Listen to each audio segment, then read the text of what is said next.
Oh my God, man! Look, y'all, it's so good to be in the building tonight. As the fire's burning in the back, and I just want to talk for a second, quick second. Welcome to Talk That Talk Tuesday, Black Men Unfiltered Network. It is so good to be here. Good to see everybody that's coming in the chat.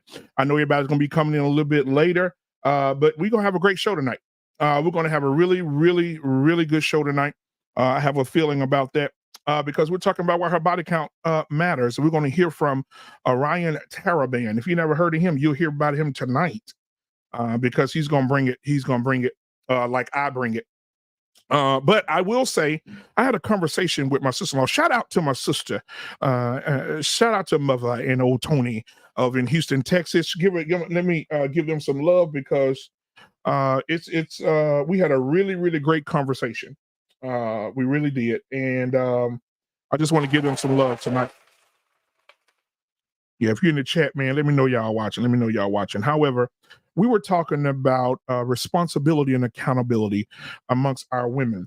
And I told my sister that our women need to be held accountable.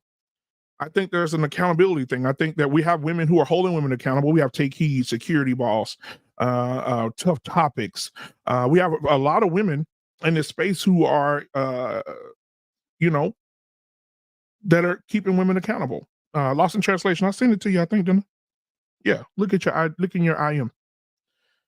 But a lot of women are not accountable, and the ones that need to be held accountable, women don't hold them. Let me give you an example. So before we move on, there are women out here that would tell a woman, "Girl, you so cute. Girl, you so sexy."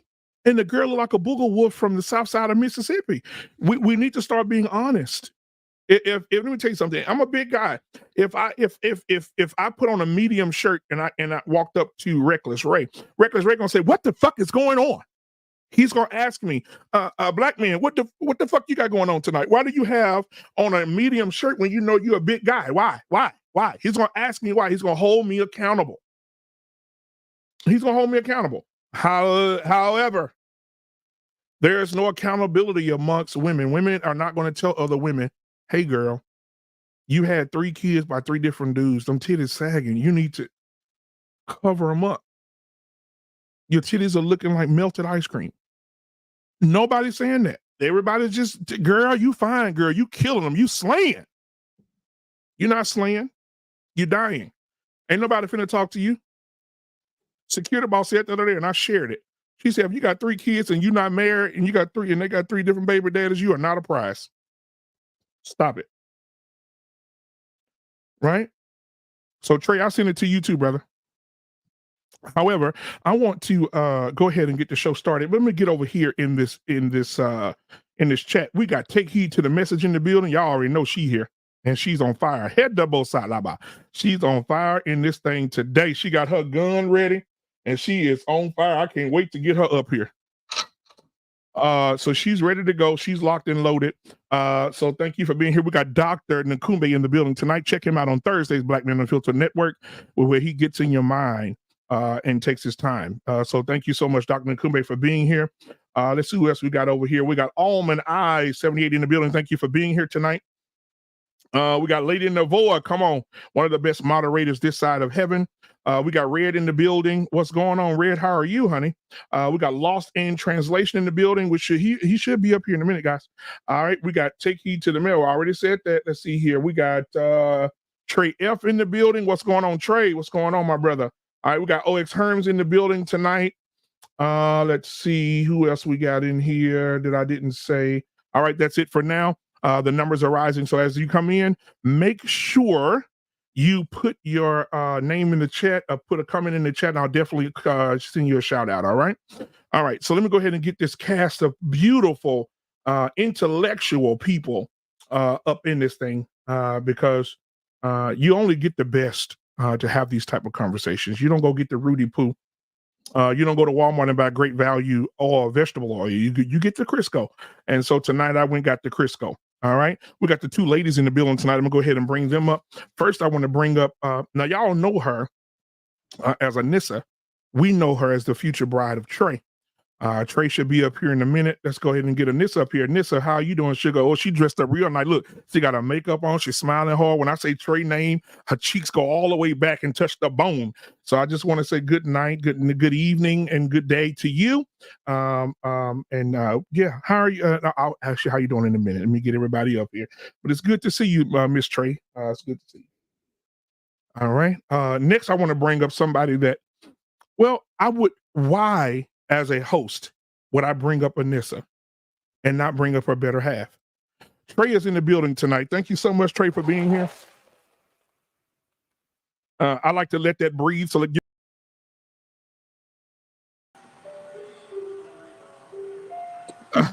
that's what I'm talking about. Show the love. All right. So we got the couple here tonight. Anissa and Trey is in the building. Trey, do you want to say how I'll get to that in a second. Ladies and gentlemen, we got the queen in the building tonight. If you have not seen this woman sit on the throne and rule the land, you ain't no woman or a good man. Let's go ahead and get her up here. Take heed to the messages in the building tonight. Yeah, boy. All right. Listen, we got a man here who has been stripping for 40 years and finally retired. All right. He has his own opening for this show. And I definitely like to play it because without me playing it, you won't know who he is. He's famous for this line right here. The toughest things any man has ever done is turn down a nice piece of willing, steaming ass piece of pussy. All right. We got our pain in the building tonight. Yeah, it's good to see you, my guy. Good to see you. All right. Last but not least at all for right now, he's reckless. He's Ray. He's not Robert. He's De Niro. All right, here we go. Reckless Ray is in the building tonight. What is good? What's going on, man? I see the sun shining in your corner. All right. Oh, yeah. Absolutely. So before we get started, I want to check everybody's temperature. Trey and Anissa's last because they're so in love they can't even speak. But take heed to the message. We'll start with you. Take heed. How are you tonight, honey? And how's the family, the king, the children, everything going on over there? Everybody is fine. The king is upstairs relaxing. Just got finished eating. And he got his rub down, so he's good. I know that's right. Order up also. Yeah. Our pain, you gotta our pain has a book out. And I read it. It's called Strippers of the Past, and it's a picture of our pain on it when he was probably 23. He has his leg wrapped around the pole. We have a picture next week. But please don't. Honey, the rub down. So Harvey, how's your baby doing? How's your wife doing over there? You hear me asking for the rub down? Hey, I know that's right. I'm jealous. All right. So thank you, Arpain, for being here, man. And let's see. Reckless, how are you doing? And then we'll get to the couple up top. Man, I'm better than I deserve. Better than I deserve. Ready to have this conversation. I prepared for cancellation after I looked up the topic. I slept an extra 5 minutes. I made sure to have plenty of additional water here to keep my throat clear because we going in tonight. I know that's right, brother. Thank you for being here. I appreciate you. So much. Arpain got a whole jug.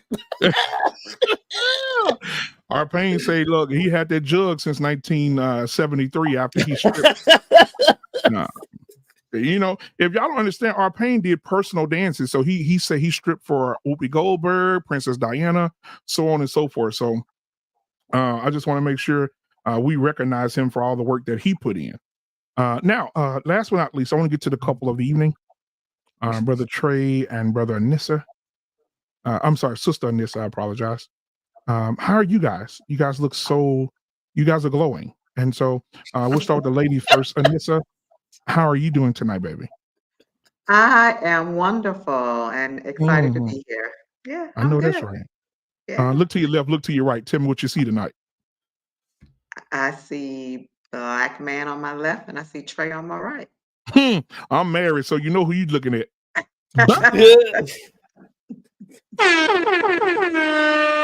Trey, how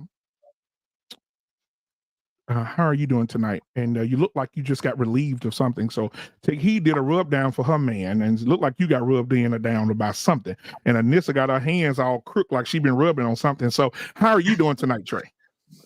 You know what I find funny? What is it? You're really trying to make this into something. No matter how much, there's nothing there. There's nothing there. But you guys are working really hard to try to make this. It's not, there's something. Not happening. There's something. Oh, there's something. No, there's not. There's nothing. Hey, Trey, at least you're getting a real woman out of the deal, goddammit. You know, somebody put in the poll. Somebody put in the chat. You getting a what? Alexa, I got this trip. Somebody put in the chat. Somebody put in the chat. Play "Private Dancer" by Tina Turner for Our Pain. So sing a little bit of it, Our Pain. Don't you cough on me right now.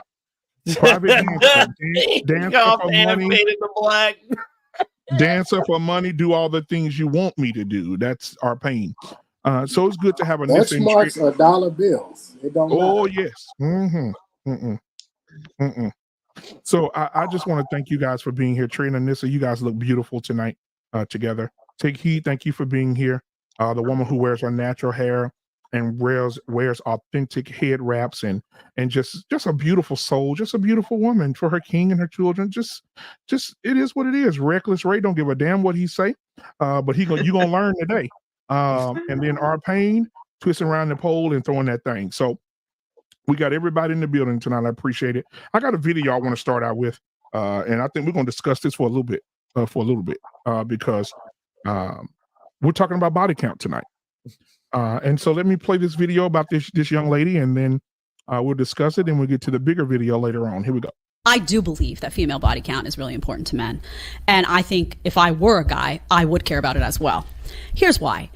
I think that it's a sign of disrespect to yourself to not treat sex as something that has value. And I think that guys still value purity in women. I don't think they have to be virgins, but I think they value women who have been hesitant to put their bodies out there with everyone. In other words, they don't bed hop. Maybe they had a couple of partners, a few partners, but it was people that they really cared about. It was committed relationships. There was monogamy involved. It was a sign of self-respect that those women had because they weren't willing to just sleep with anyone. I watch these videos of girls now, young women, early 20s, and you'll ask them, what's your body count? And they'll say, oh, I don't know, 10, 13, 15. That's gross to me as a female. My. Well, hold on just a second, because there's somebody deaf in the back who's deaf in one ear and can't hear out the other one. We need to hear this minister again. Here we go. I do believe that female body count is really important to men. And I think if I were a guy, I would care about it as well. Here's why. I think that it's a sign of disrespect to yourself to not treat sex as something that has value. And I think that guys still value purity in women. I don't think they have to be virgins, but I think they value women who have been hesitant to put their bodies out there with everyone. In other words, they don't bed hop. Maybe they had a couple of partners, a few partners, but it was people that they really cared about. It was committed relationships. There was monogamy involved. It was a sign of self-respect that those women had because they weren't willing to just sleep with anyone. I watch these videos of girls now, young women, early 20s, and you'll ask them, what's your body count? And they'll say, oh, I don't know, 10, 13, 15. That's gross to me as a female. Well, we'll start. Well, I'm gonna say the best for last, and it's hard because it's got a lot of bestest up here. Reckless, you can't go into the very end. Okay. Reckless Ray, so stay still. Our Pain. I think he's getting his rub down right now. Yes, sir. What's up? Okay. What are your thoughts on what the young lady said? You know, I used to watch her. Something happened to her. She used to be a frequent on YouTube. I think I agree with her. I mean, I've said the same thing, but that stuff falls on deaf ears coming from a man. So, like I said, it's good to hear women say the same thing. I always talk about women and virtue. You know, they don't have to be virgins, but somehow it's a woman's job to protect her virtue. It's not a man's job to do that, you know? And this whole notion that, well, you guys want sex. Well, that's our nature. We want sex, and we'll take it from you any way you give it. You know, so, and that's always been that way since the beginning of time. So I agree with her. So let me just land it there. Absolutely. Anissa? Well, I think she was spot on. I agree with her 100%. I think that it shows character, discretion, and I think that it's important that women maintain both of those. So you just can't give your body away. You can't sleep with everybody. And whether they say it or not, whether they're honest or not, men definitely judge you for that. So I think she was 100% correct. Now, if you think, Anissa, I'm going to say something. I'm going to jump in here real quick. Okay. Now, if you think she's correct, then you must stop defending or being the lawyer or the attorney for Lori Harvey. Lori Harvey is a hoe. I think you are making a lot of assumptions there. Oh, am I? Yeah, I think so. So Lori ain't no hoe like her mama. I don't know that. I don't know what Lori does in her personal bedroom. I know that she's dating, She a virgin? but I don't know what she's doing behind closed doors. I don't think any of us do. Is she a virgin? Probably not. I think she was engaged really young, so probably not. Mm-hmm. I So don't she's think not a virgin. I definitely and she don't got think that she's a virgin. all right. If she's not a virgin and she got some of that spiritual sausage from the guy that she had sex with, and then she moved on to the next guy, who is a high profile guy. Mike gonna stay with her. Come on, Michael B. Jordan gonna stay with her and not get no ass. Come on. The other guy who from Snowfall, Trey Songz gonna be with her. High profile guy, not getting no ass. P. Diddy, not got none of that ass. P. Diddy's son didn't get none of that ass. These high profile men gonna say, you know, all of a sudden, since it's Lori, we're gonna hold off. We ain't gonna touch her. Well, I'll say this. Again, none of us know what goes on behind closed doors. Now, I do know that she categorically denied having a relationship with Diddy's son. I mean, that's just what she said. So, you know, that's her take on that. But let me give you something maybe to think about, because again, none of us know what goes on behind closed doors. None of these men, although they do sign NDAs, no one has ever said anything negative about Lori Harvey. But perhaps, being that the relationships tend to last about a year, you don't really know if maybe in that year there's, you know, for the majority of that time, there is no interaction. And then maybe after a certain period of time, they determine that the relationship is not going to work and then they go their separate ways. So, but I personally, this is just my personal opinion, I stand on it. I think Lori Harvey is doing exactly what a 25-year-old young girl is doing, and she's dating. She is she's single, she is childless, she is successful, and she's building, you know, her own brand and enjoying her life. I think that she is dating. I think the problem is, I think with some women and some men, is that Lori Harvey tends to get the cream of the crop.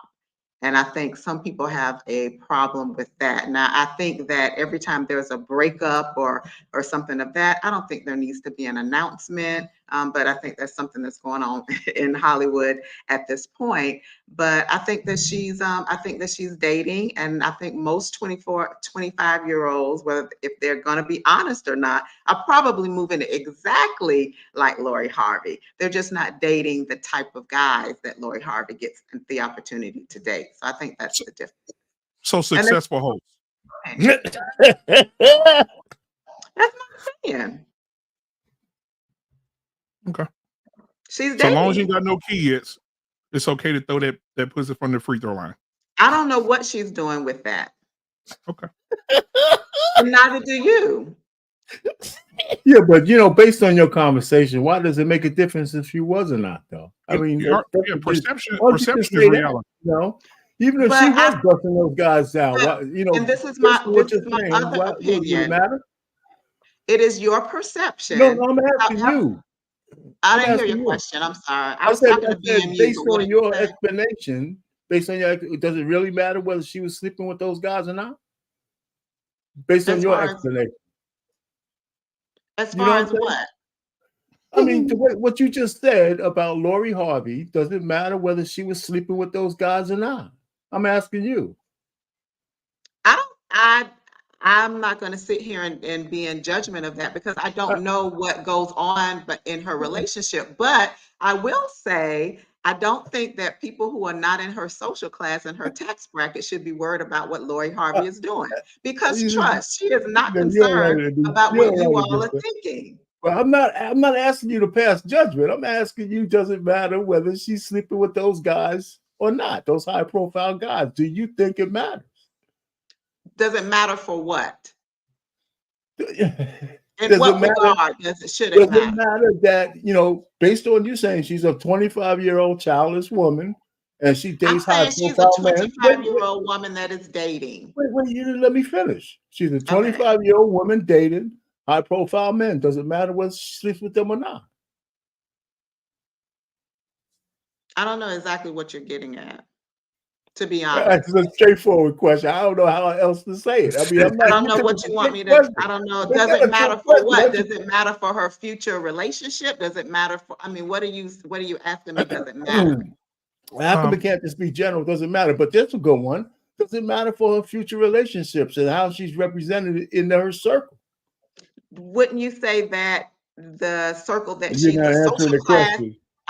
I am, if you give me a moment. Okay, do you not think that the social class and the social circle she is in is different from what the average man would be in? Lori Harvey is never going to date an average guy.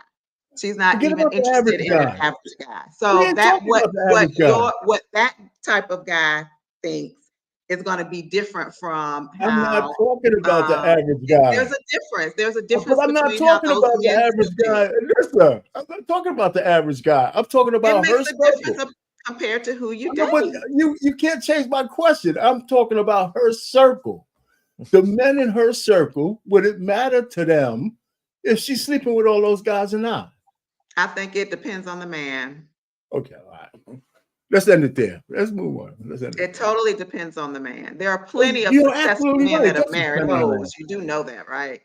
If that's what you want to say. It depends on the man. That's a good answer. Plenty of successful, wealthy men have married women that you guys would probably consider hoes. And how successful are those marriages? Can I ask a question just really quick? Anissa, you are a woman of faith. Is that correct? Mm-hmm. I am. Okay. You do understand in the Bible that we read and are guided by, that it says in there, and Steve Harvey says he's a man of God too, but he's not reading. He claims God, but he doesn't work in him. So in the Bible, it says, fathers, do not prostitute your daughters to men. I can give you verse and chapter if you need it. No, I don't need it. Do you think he's prostituting his daughter? Let me. Or is she, as an adult, is she in charge of her body? No. Let me ask Take Heed a message. Take Heed a message, a question. Take Heed. Now you're saying Steve Harvey is in charge of her body. I want to join everybody in this conversation. Wait a minute. BMU, let's remember, the devil himself claims God too. Absolutely. Just remember that, people. So I want to ask you a question, good lady. Take Heed. Take Heed. What is the purpose of dating? What is the purpose of a man dating a woman? Why do I gotta get in on this one? I just wanted to have a nice night and come up here.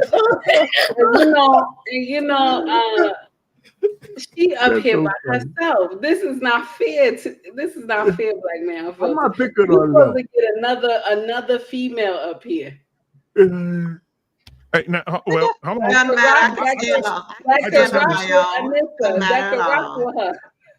I got it. No, I just have a series of questions that I want to ask. And I want to ask you, take heed to the message. What is the purpose of a man dating a woman? The purpose is to lead to marriage.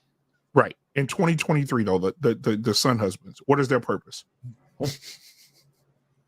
What are they trying to do when they talk to a woman? Talk to me. Talk to me tonight. They just trying to get some ass. They're trying to get some ass, right? So if my daughter, let me use my daughter. If my daughter went out with one guy and his purpose is to get her ass. And then my daughter falls victim and give up that ass. And then that dude walks away and say, okay, I don't want to be with you no more. Then my daughter finds another guy she likes. And now she had a taste of some pecker. Now she's going to give the second guy pecker and the third guy pecker because the second guy may not work either. What does that mean about me as a father sending my daughter out? That means I'm prostituting my daughter because I'm not taking control over what's under my covering. Is that correct? That is correct, but I'm going to share something with you. Come on, talk to me tonight. You know that is not Steve. We got to call a spade a spade. That's not his real daughter. That's right. And his daughters who are his actual blood don't move like that. They do not. You're absolutely correct. They got a good mama. Like they got a good mama. All his girls, his blood children, they're married, except that youngest one. So you got to understand that, and remember, she's coming from her mother understanding. Who is big 304? From her mother's understanding, and I know Anissa don't want to call a spade because she likes that lady, but it's okay. And yes, we are not in her tax bracket, but I'm going to share something with you. When you bring stuff to social media and people see it, they have a right to comment on it. That's why it's not good to bring. And that's why I said I don't think every breakup needs to be publicized. But I think that I don't think Lori Harvey is different from most 25-year-olds outside of the fact that she is who she is. She does get to date the type of guys, and she is in a different social. She's dating like most 25-year-old girls are dating. I mean, let's just be honest about it. They're not sitting in they're dating, they're going out with more than one guy. I mean, Lori Harvey is not doing anything unusual. Yes, and it's like you guys want to take this scenario and make it. What were you doing at 25? No. Listen, or in your early 20s, you were dating, you had a child, and all of that. You were dating. Listen. I got married at 19. I was married at 19. Listen, I'm not saying that's that you. I'm that's not you, but most people don't get married at 19. Okay, go ahead. I'm not saying she's doing anything wrong, but the problem is that she doesn't know how to conceal it. There are women who are in her higher tax bracket, higher than her father, and they do nonsense and nobody knows. Let's bring up what's that young girl name? Taylor Swift or something like that. That girl, she does nonsense, but she is not in social media. Nobody knows about it. Everybody knows about Taylor Swift. Where have you been? No. Yeah, that's because she got Kelsey. She got herself a real one and she happy. Leave her alone. Even before him, everybody knew about Taylor Swift. Do they talk about it though? As much as they talk do. About her? If you in know a positive Taylor light, Swift, though. they do. In a positive light. He makes songs about him. Hey, that's Hold on. Before you go, Trey, before you go. A whole stadium called themselves Swifties. Taylor Swift has been dogged throughout the media for years about being a hoe. She's been dogged about it. I know. Take up for your woman, boy. Yes. Okay, but she has. You know what? It's okay. Yeah, watch her move on. Okay. Hey, you know what though, Anissa? There's a movie on Hulu, and I was just looking at it. It's called The Artful Dodger. That's pretty good, man. I can't wait to see it. The Artful Dodger. You did a good job with that whole Taylor. You did a good job with that one. So for the people that just came in, thank you guys for being here. Hit the like button, subscribe button, hit the share button. If this content is good, I'm gonna steal a line from Take Heed. Hit the subscribe button and the like button if you like this content. Share it. If you don't like it, keep scrolling. All right. So thank you so much for being here. I want to play the video one more time for the people that just arrived. Lost in Translation is here. He's suited and booted. We got JT from What We Know podcast in the building tonight. Thank you both for being here, my brothers in arms. And we'll be reading you guys comments as well. JT is going to be in on that. Letting you guys know what's going on in those comments and being in those comments with you guys, because we really appreciate you being here.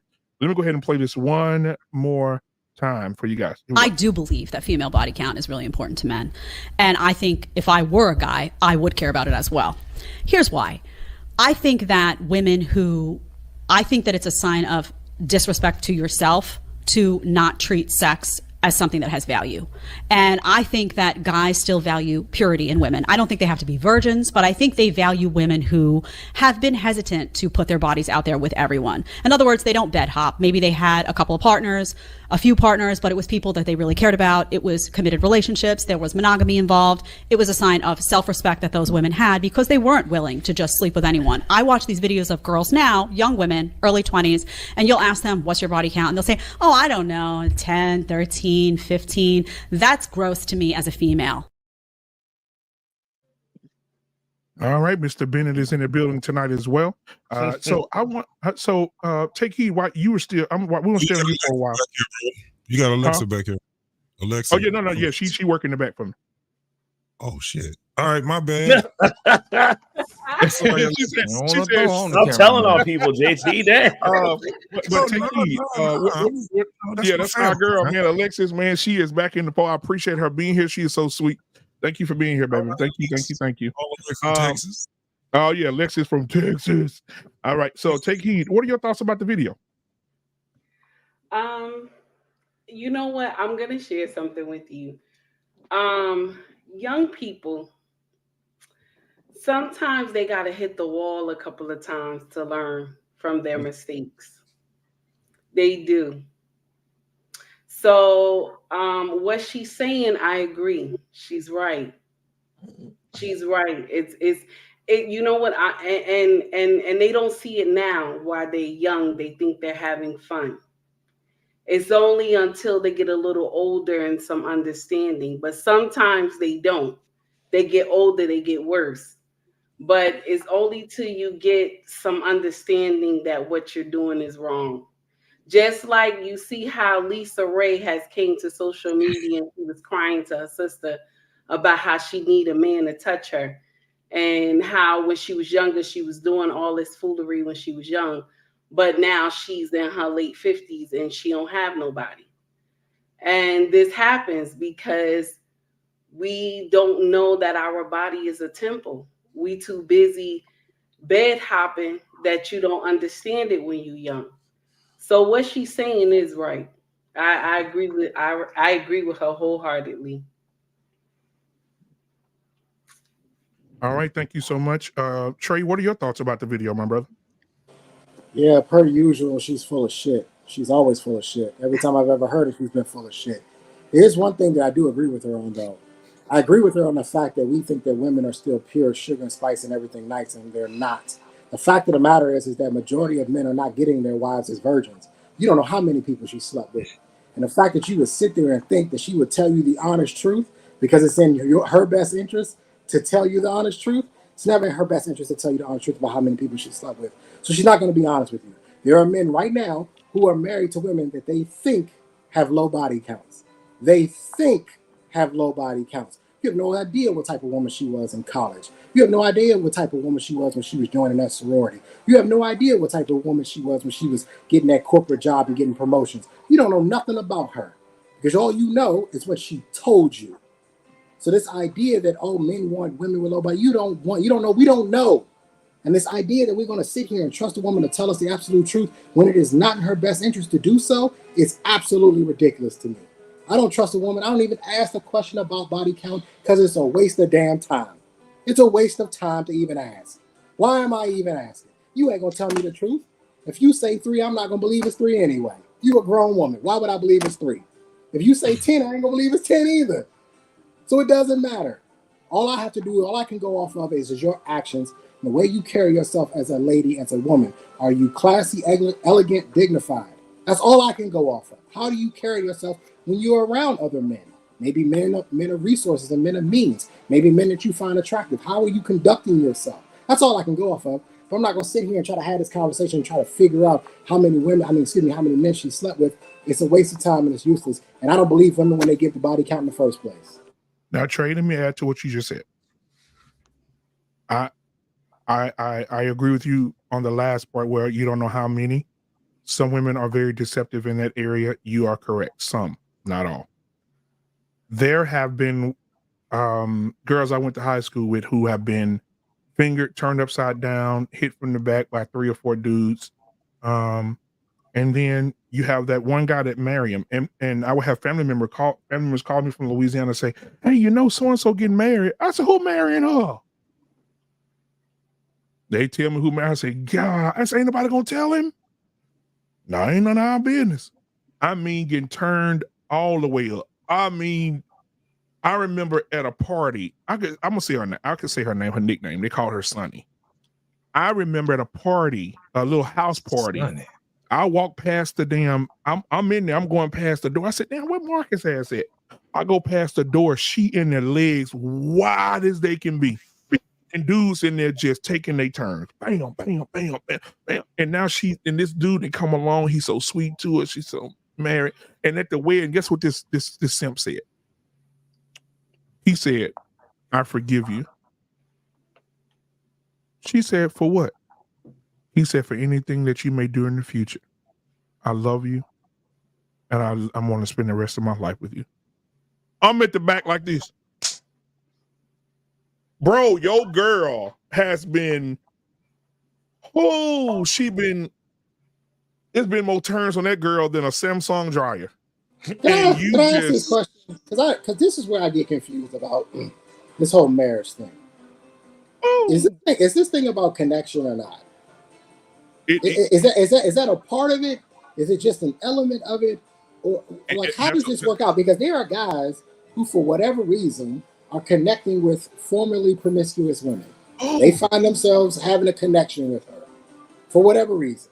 And who are we to judge their connection with that woman, regardless of her past? So is marriage not about a connection at all? So Trey, let me ask you a question. Me and you, I consider you my little brother. I come to Washington. You say, "I'm going to introduce you to my fiance. I love her. Hey, black man, I love her. Oh, man, I can't wait to meet her." And I meet her. And I know I done dumped a couple of gallons of sperm in her about 5 years ago. And I know a couple of guys that done dumped some sperm in her. Do you want us to tell you before you get married? What kind of question is that, bro? I'm just asking. Like, no, because it's a loaded question. She wasn't a virgin when I met her. She's already had loads of cum dumped in her. But if I don't understand the logic behind the question. She's not a virgin. But if I hit her, like I'm trying to give you this without trying to give you the point I'm making, black man, is that we are liable to bump into any man she's had sex with. Ooh. We're liable to bump into any guy in the DMV area that she's had sex with who could say the same thing that you just said. So that's why I'm asking, what part of connection comes into this marriage thing? Because if you ain't getting there fresh, if you're not going to the dealership and getting the car custom built, somebody gonna drive it. I don't think body count is what really counts. Is what matters. I think it's the experience, the overload and experience. And a lot of times, just like you said, Trey, you won't know if you're going to ask a woman, how many people she slept with. That's a question that you really don't want the answer to, for real.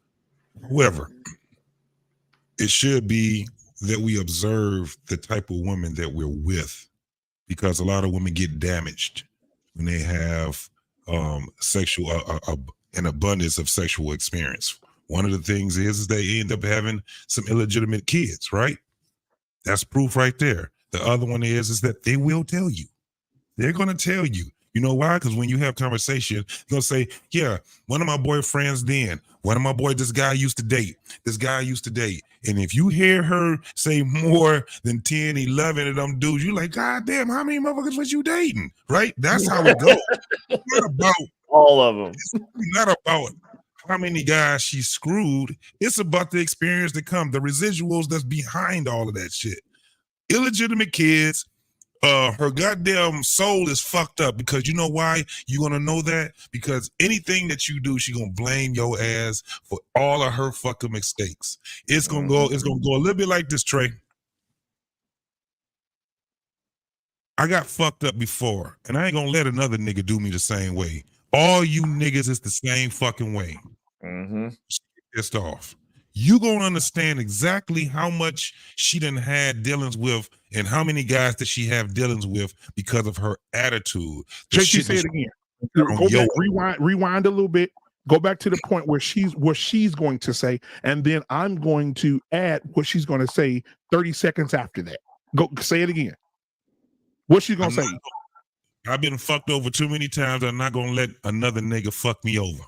Mm-hmm. You niggas is on some bullshit. Now, 30 seconds later, this is what she gonna say. Oh, daddy, you ain't gotta pull out. Leave it in. Beat that pussy up, daddy. He ain't going nowhere. That's basically what black men are saying. All she is addicted to the drama. Y'all go through all the shit y'all go through. You get cars keyed up. You get clothes burnt up. You get a black eye, some shit like that. Somebody go to damn jail. Somebody bail them out, and y'all back to fucking together with a broken door and busted. And let's not forget the show we did 2 weeks ago, where we pull up the article from the colleges who have done this research, who shows that these sperm living in these women's cells is living in them. It's in their DNA. So the more me and you, so from a biblical perspective, Anissa and everybody else who believes, I don't want to force nobody into believing nothing, but I'm just saying from what we believe from a biblical perspective, soul ties, they said, the Bible is fake, but now scientifically they found out that men do live in women. Women are walking around with a whole bunch of men floating around in their DNA. Mm-hmm. Matter of fact, Mr. Bennett, I keep going back to what Mr. Bennett said when his wife wanted to donate bone marrow and she could not do it because his DNA was a part of hers. So then why are men still getting married then? If that is the case, and we're making this argument that DNA is living inside of women from other men that came before us, why are guys still going out and marrying women that have had sexual partners before him? The honest truth is because we don't give a damn as men. We don't care. That's the truth. Be honest. Let's just be honest. Hey, you know what, black man, you want to go to the scriptures with that. Look, if Jesus could come through one of them, then anybody can. So I'm not hating on that.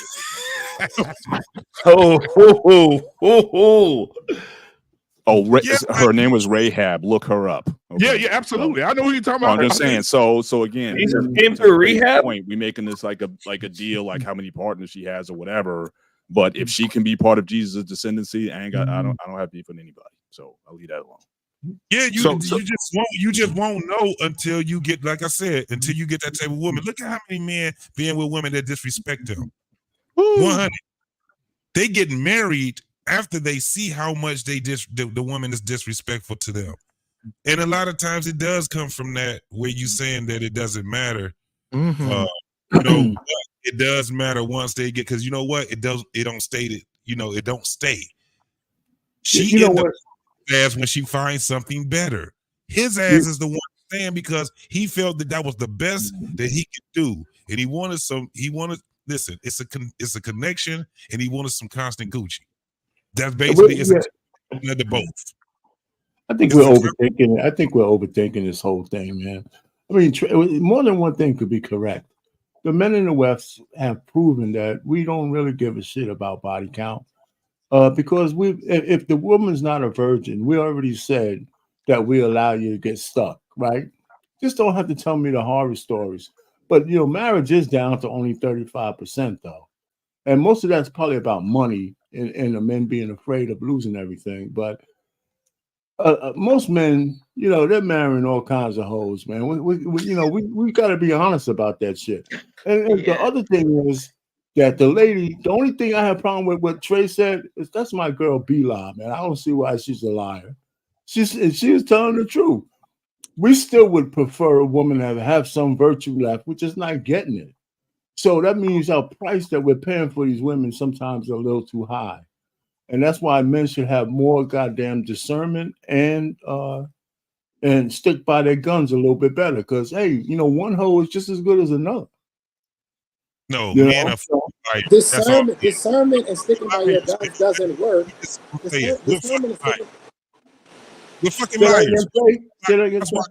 That's why you would have a Trey or somebody that's going to be like, well, y'all say this and y'all say that. The majority of men are fucking liars. Let's be 100% honest. Like I said, normally it's if he's staying with that woman that's a hoe, he's staying because he can't do no better.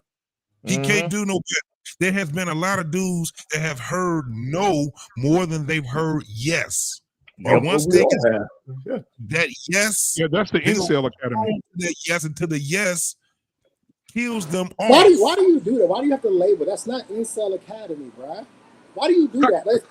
Listen, bro. Everybody, all these men out here are not running around getting the amount of sex that people think that they're getting. Right. You have to understand something about female nature. Females want to fuck the top guys.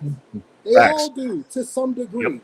They all do. So Trey, would you agree? That means naturally there is going to be a large group of men that ain't getting nothing. Okay, so let me ask you a question, Trey. So would you agree with me then that men fuck who they can and women fuck who they want? That's not an agreement. That's not an agreement with you, sir. Everybody agrees to that. I'm not agreeing with you. I'm saying, would you agree with that statement? Yes, I agree with that. I've always agreed with that statement per se on a larger scale. Yes. But the fact of the matter is that it's the same conversation when you say, well, give everybody $1 million. Then that means that a new $1 million is poor. Everybody got $1 million now is poor. That's what it means. Everybody ain't out here getting sex. You got to be a top guy. You have to have something to offer, or you have to find a woman on your level who's not chasing the top guys and who wants to be with you, and then maybe y'all can have sex. I say this all the time. Monogamy benefits men. It don't benefit women. It benefits men. Because if it wasn't for the monogamy and marriage, a lot of y'all motherfuckers wouldn't get no ass at all. Because you fat, overweight, and broke. So because you fat, overweight, and broke, you don't qualify to get women. So the fact that you was able to actually get a wife, that's what qualifies you to get sex. Because outside of that, you wasn't getting nothing. A lot of guys who are incels wind up getting married because that's the best they could do. No, exactly. I agree. That is completely inaccurate, though. Marriage benefits women because historically, I'm just saying historically, because they're the ones who are vulnerable during pregnancy. Bro, this is just blatantly you just skip past every bit of evolution. Stay on topic for once in your life. Stay on topic. We're talking about body count and sex. Okay. So the reason body count matters to men is because which of us works harder to get sex? Who has to work to get sex? Men. Women give it away. It has no value because they don't work for sex. They just get it. That means that every single person that walks by, most of them, you're like, yeah, I'm letting them hit. Like, fuck it. That's why it matters. Now, for a dude to have a high body count, that means a bunch of chicks want to fuck you. This is not hard to understand. Ugly women get sex, bro. If a lot of women want to have sex with you, it's because you're a what? Because you're a top tier male. You're a top tier guy. So it's meaning if you ain't on that level, you ain't getting nothing. So most men understand that with our logical brain. I better go get married because that's about as good as but it depends on how you act like it's. But wait a second, Trey. Wait a second. You act like it's super easy for a dude that's already fucking invisible to just go get a wife off of a fucking wife tree. That doesn't exist either. The way these married they gotta want you first, bro. It's extremely easy to do. It's truly not easy to do. It is truly not easy to do. Because listen, Trey. If you want to go get married, you're waiting until I get my turn, bruh. Wait, hold on. You still waiting? You still waiting? You still waiting for me to get done doing this chick however I'm doing her? I agree. I agree. It's always just our turn. So where are these wives that are just on the ground? If I'm still got a rotation, Trey, where are they at? They are in line for the top tier guys. That's what I'm saying. So these invisible men who apparently can just go pick a wife out of anywhere, if the top tier guys still have these bitches in rotation, hold on. Still think they got a shot. That's the point I'm making, right? That's why monogamy benefits them. That's why it benefits them. If you can go get married, it benefits you because you wasn't going to be able to get nothing. Y'all taking it too far, though, bro. Listen, you can actually agree with one another. This is what y'all not understanding. The dudes that's not really getting all that coochie, do you understand how he meets his wife or his girlfriend? Do y'all understand how they do it? Front row at church after she's done caught all them babies? It's referral based. Most of these guys, they meet these women referral based through a friend, through family, through whatever it is, through a job. It's referral based for most of these dudes. That's why they get that woman. And she ain't the top tier woman. She's just a regular ass woman. She's a woman that wants some damn, she want a husband. This is how they're meeting those women. Now, when you're talking about women that's out there that you date and you try to screw with all these other, most dudes ain't getting those top tier, those very cute women. Those are the ones right now that are in that goddamn bullshit that they're in, that world that they're in. And it ain't a whole bunch of dudes that's screwing them, because it ain't a whole bunch of them dudes that's way up at the top like that. That's why you had a Diddy and his son screwing one chick. That happened to be another damn dude that's a celebrity's daughter. That has a mama that was screwing niggas that was out there in the streets and all that shit too. The thing is that most of this shit is referral based. This shit ain't cold call. Most dudes, they ain't got the skills to do a cold call. They don't. Well, my question, JT, to that is, I agree with you at a certain echelon when you're dating to marry. Like, I get referrals, but that's different. Like, that's like, I don't see regular ass dudes going, oh yeah, like they're like, I met this bitch at Amazon, we worked the line together, we're screwing. Oh, relationship, if they're lucky. Well, hold on. Before we keep going, let's stop elevating that women are fucking top tier dudes. They're fucking guys off the street. You know, they're not just fucking top tier dudes now. Oh, fuck with you. You've been married for 40 years. What are you talking about? When's the last time you saw a single girl, R-Pain? Come on, man. I mean, women are not just fucking top tier dudes. They're stroking all kinds of motherfuckers. What are you talking about? R-Pain, you ain't saw nobody but your wife. These hoes ain't loyal. You gotta. You had one slice of the pie for the last 40 decades. You guys act like these girls are picking the pick of the litter, man. We got chicks, man. They're stroking all kinds of dreads in society. They are the pick of the litter when you look at the type of dudes that they're picking from. They are the top. If you look, let me tell you what. All you have to do is go on. Do you know the number one dating site? The number one dating site is IG. Instagram. Instagram. This is that whole thing of sliding the DM.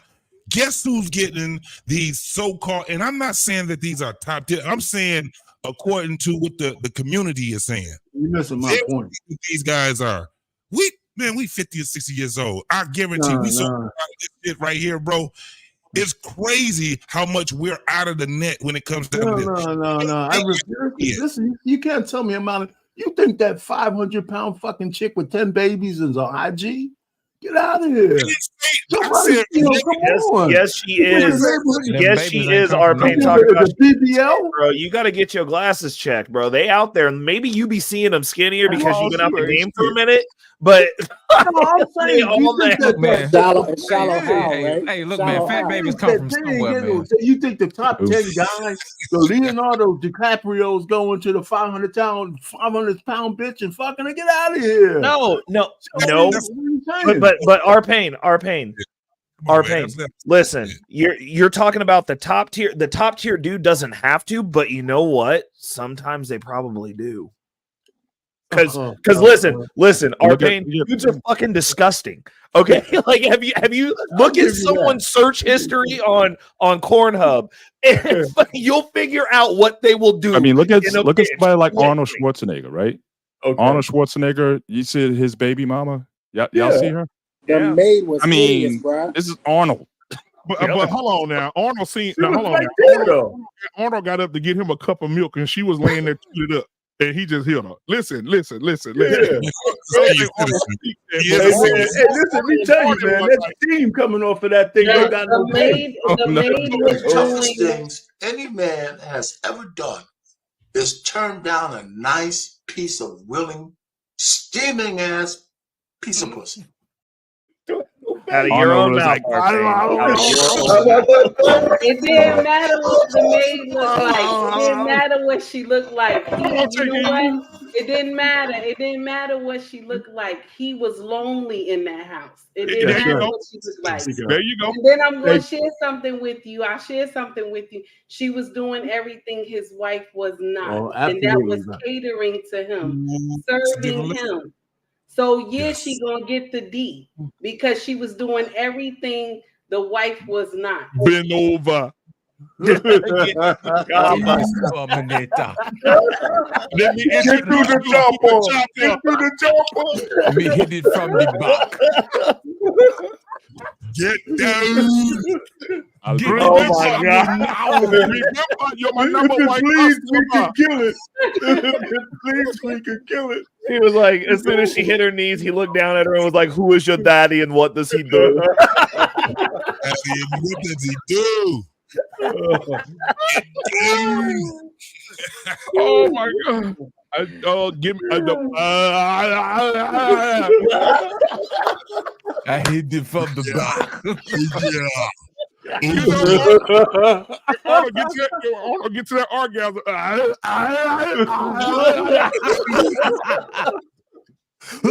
This is not laughing. Elizabeth does not think this is funny at all. Anissa, were you a maid at Arnold Schwarzenegger's house? Like, I wonder, you're the only one not laughing. Like, she's like not having it at all. Oh my God. Somebody got me.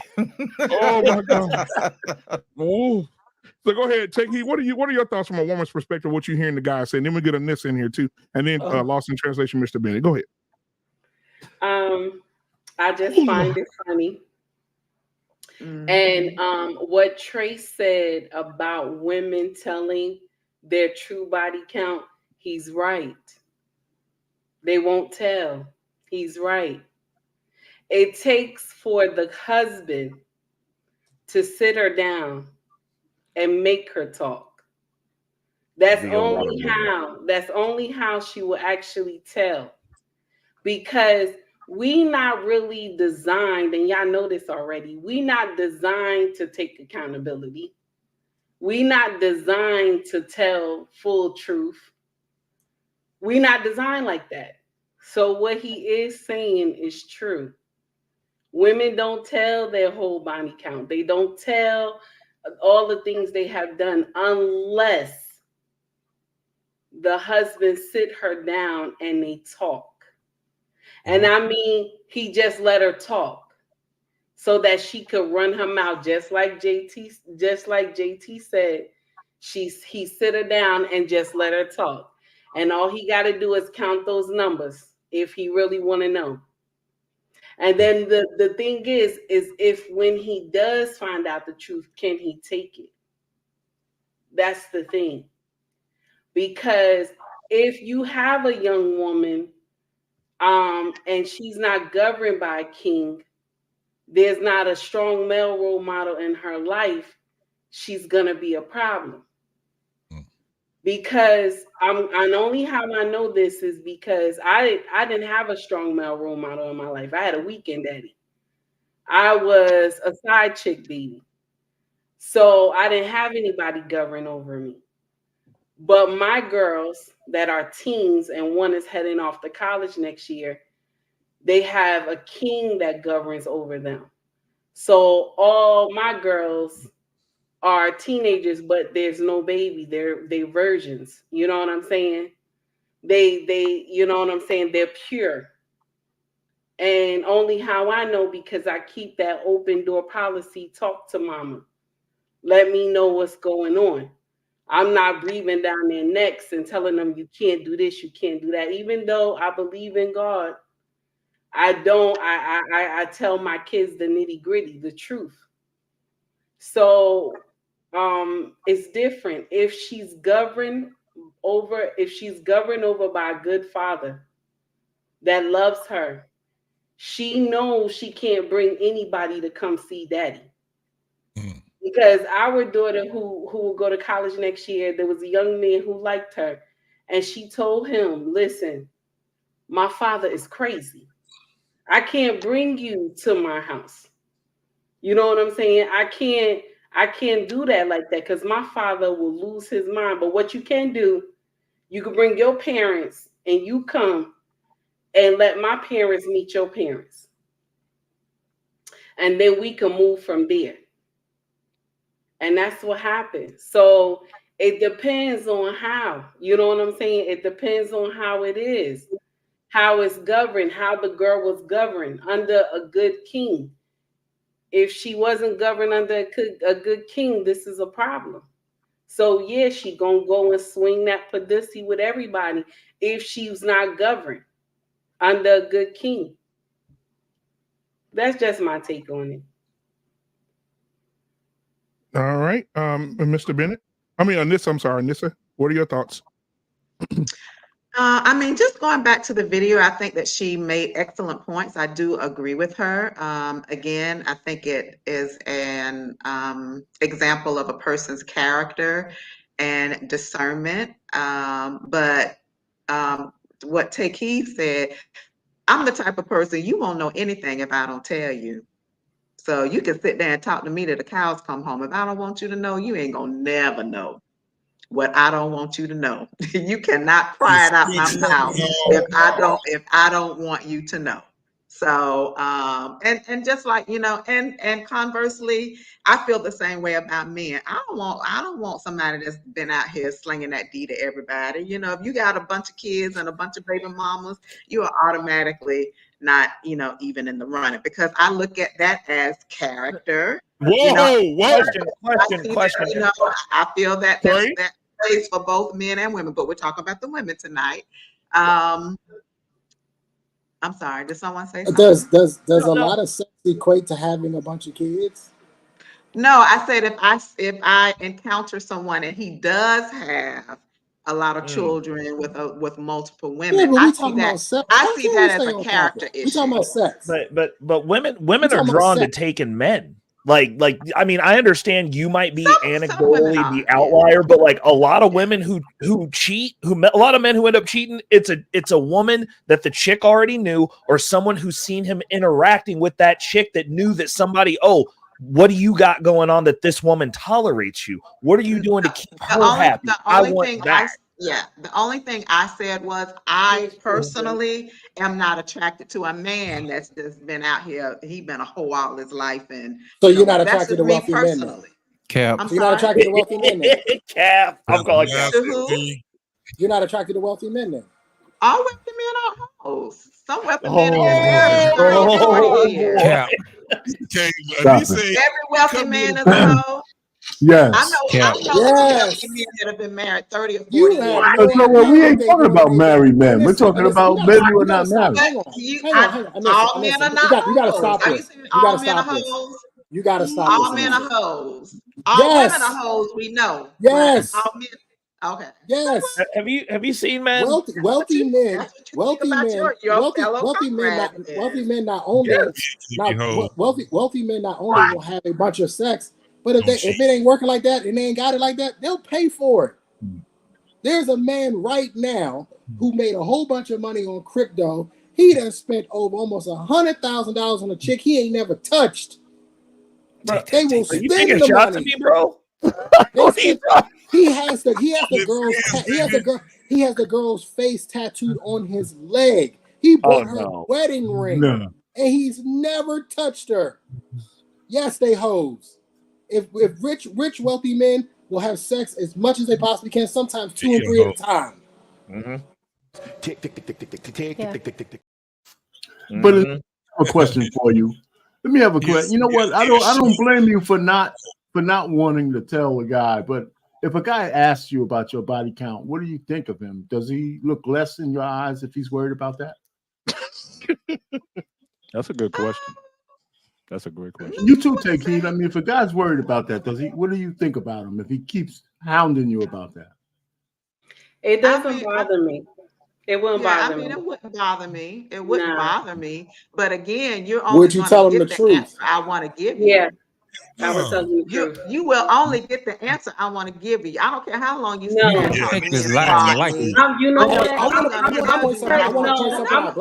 I'm cut from a different cloth. I don't have anything to lose. Let me point something out. I asked, would you tell the truth? The married woman said yes. The non-married woman said, "You'll know what I want you to know." Exactly. This is the point I'm trying to make to you guys. This is the point I'm trying to make to you guys. When you're dealing with single women, it's on their terms when they start talking about sex. Unless she finds you valuable enough that she wants to be your wife, then yes, she may be transparent. Only if her past ain't really that bad. But if her past is controversial is the word I'll use. She's not telling you the truth. I'm telling you, I was standing in the wedding of a friend of mine. I was standing in the wedding of a friend of mine. He was in the room when we ran a train on his wife. He was there. Oh Lord. And he married her anyway. Oh, that's my disgusting. These dudes don't Can I ask care. a They don't follow-up care question? about body count, bro. That man don't love that. himself. Wait a minute. Wait That a minute. man don't Say love that, himself. Wait a minute. Say that one more time. What happened? Say it one more time. When I was in my younger days in the military, it's too late. Those statutes. Dorm rooms was like college dorm rooms. And for those of you guys been in the military, you know what I'm talking Were about. you in New York? The dorms was like college. There's a guy, I was in his wedding, and he was marrying a woman that me and a few other guys ran a train on. And he was there for the train. He was present. He didn't participate, but he was there for the train. He was there in the room. And he married that girl.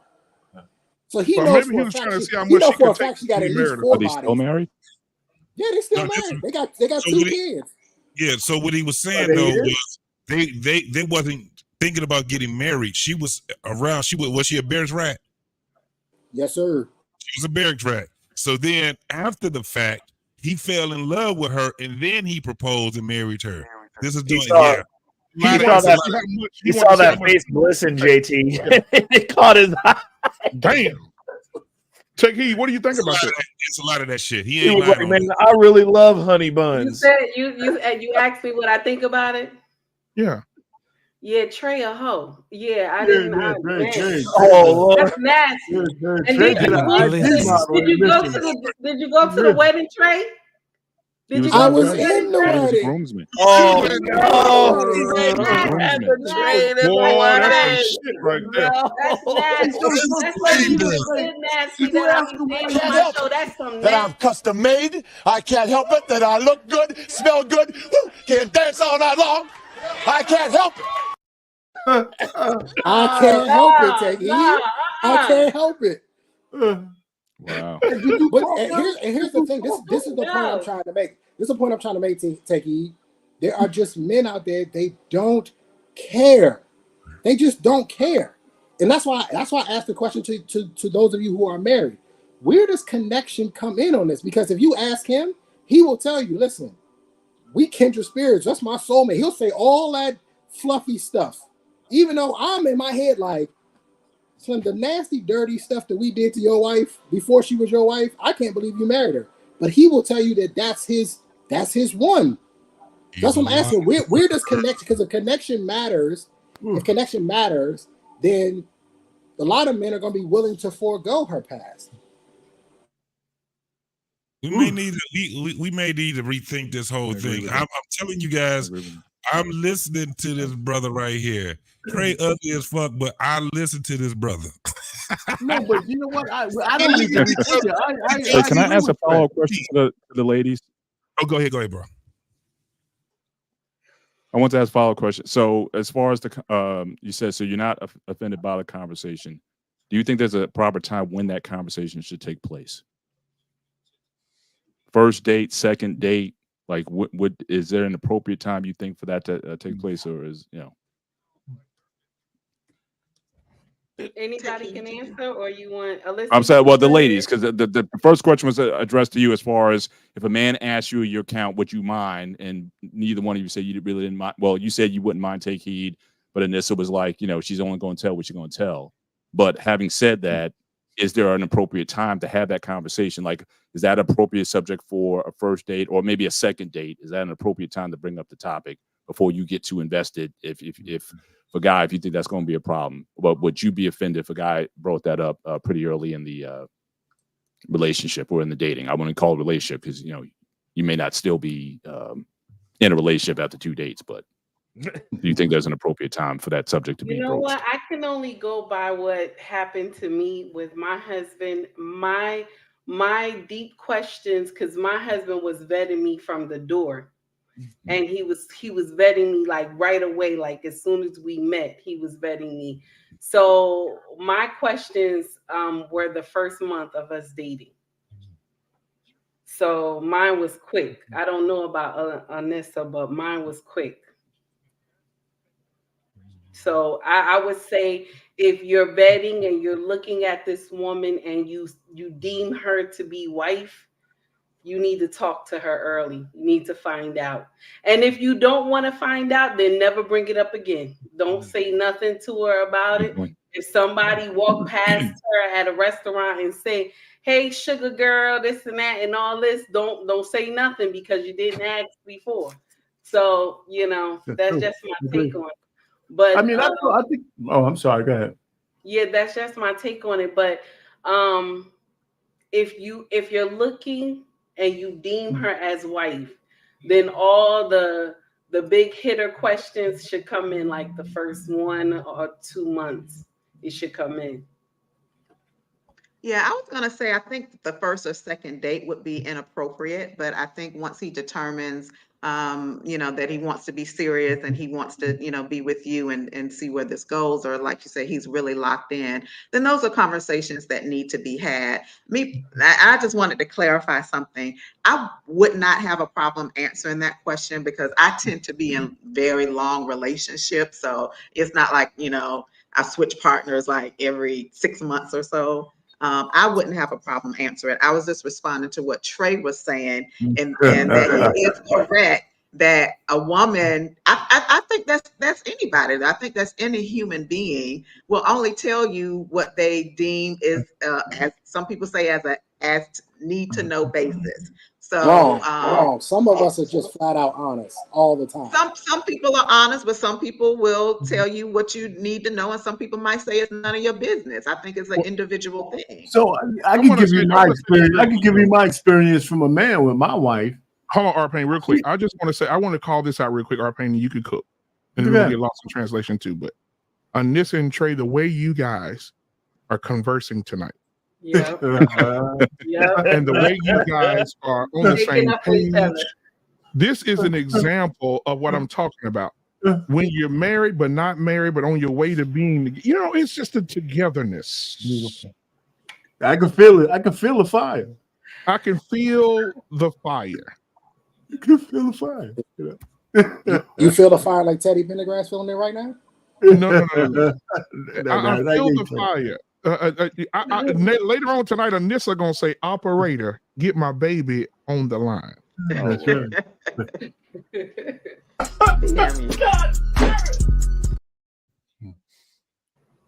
All right. So back to you, Arpain. What are your thoughts? Well, listen. I mean, I have, I guess all of us who are married might have had that kind of moment. I think my wife was gonna. She wasn't my fiance just yet. When we were courting, she was gonna, I think she got it into her heart. She was gonna tell me some of her experiences. I just felt her. Straight. So I said, "Here it is. It's coming." And I stopped her. I said, "Listen, you know what? I don't need to know none of that shit." I said, "I don't need to know any of that." I said, I said, let me say, because I swear, this is why I knew her spirit, because she didn't have to say anything, but I knew it was coming. I said, "Hey, I don't need to know any of that stuff, right?" I said, "But if you learn some shit, I better get the benefits of that shit. That's it." And we never talked about it again. We never talked, because, man, my wife, when she was young, she was still living at home under curfew. I didn't get the feel from her that she moved in that kind of way. I seen how she acted around my friends. I seen how she acted around other men. She was getting, so to me, I just said, this chick is okay, but again, I wasn't requiring her to be a virgin. Yeah, we got it. And then they invented color TVs. We got it. What? Wow. Yes. No, he was relating to the fact that you changed the oil on the Titanic before it left New York. Listen, so I want to get to Arpain, I'm not going to let them do you like this tonight. Okay, I'm not. No, hell with Trey, man. He could say anything he wants. And listen, all I'm just trying to say, it wasn't one of those kind, because I was agreeing with him. It wasn't one of those overriding things that if my wife had any kind of dick before, I couldn't handle it. What? I just didn't need to know. Somebody, whoa. my head. Get him to a seat. Somebody get Arpain a seat. God. But the truth of the matter is, Arpain, you wouldn't have had a choice but to deal with it. The deed is done. What's done is done. Yeah, but I wouldn't have. If it would have bothered me, I wouldn't have got married. If it would have bothered me, I wouldn't have got married. And you heard what he said. Our Payne said he told her, whatever curb Dick running taught you, I want to benefit from it. Yeah, shit. If you know how to throw that shit down, man, don't be holding back on me, goddammit. I'm paying now. Pay full price for that. Yeah, shit. Hell yeah. Oh my God. He's honest. And I think a lot of guys need to be honest with that also. Would you rather have somebody who just has no experience whatsoever, or if she's got some things to offer? I think a lot of guys would take that up despite their rhetoric. I don't know, but I don't think we really is bogging down with it when we talking about what the topic is, right? Does body count actually matter? The actual fact is that in certain ways it does matter, but it all depends on how the fuck old you are. Damn. Case in point, I got married at 22, and from what I knew, that my wife then, she only had like 2 or 3 men that she was sleeping with, right? And that shit kind of like bothered me because one of the dudes I did, see, because they were still friends. Problem was that we were never here in America, so I took her ass away anyway. But I've never dated a woman in my neighborhood. I've never dated a woman in my neighborhood. I've always dated women that live distance from me. So, but when we're talking about that whole thing of body count, it's not about asking her. Let's go back to it. It's about the things she picks up along the way. That's what the real thing is, because you got a lot of women that probably done slept with a gang of dudes, got married, probably been married for 30 fucking years. It all depends on where that was going from. But I mean, if you was in a neighborhood, you married a woman from a neighborhood, y'all went to school together, y'all knew the same dudes, and she was screwing a motherfucker, it's easy for you to find out because everybody tell you, like what Black Man was saying, when motherfuckers can sit back and tap you on the shoulder, be like, you sure you want to do that right there, bro?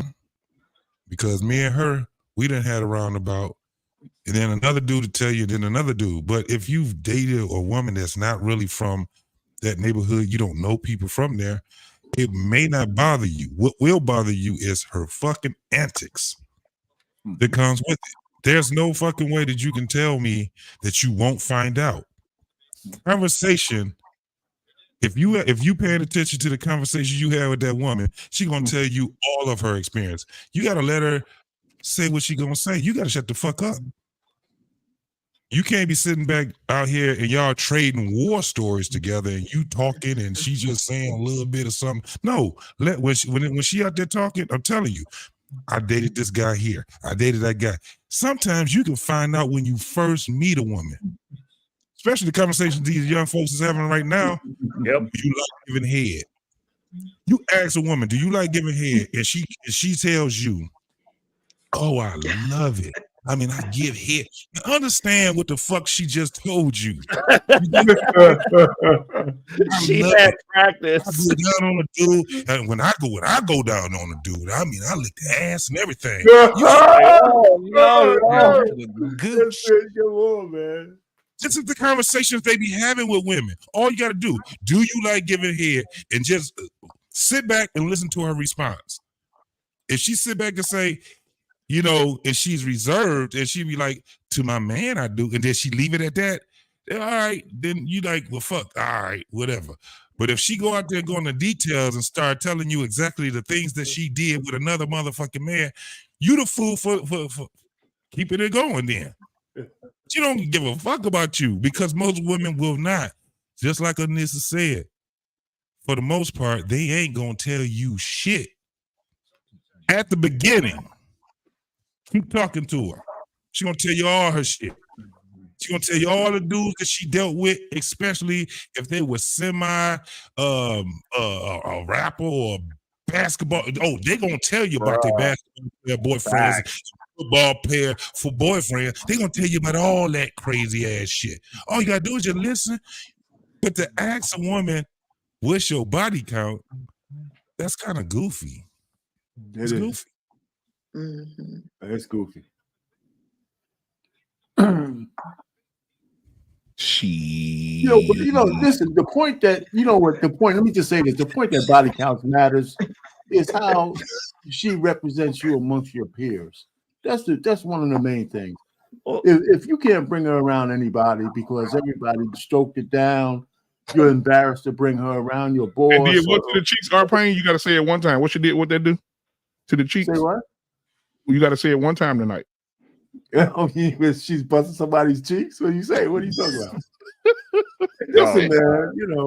What I'm just trying to say is, I think it's really the body count matters if she embarrassed you, where in your peer group, or around your boss, or around the men that you admire or respect. If she was drinking from your boss's straw, how could you look that man in the eye? Right? She's been sucking. What if you got a raise, R-Pain? What if you got a promotion? Well, then you and her are partners.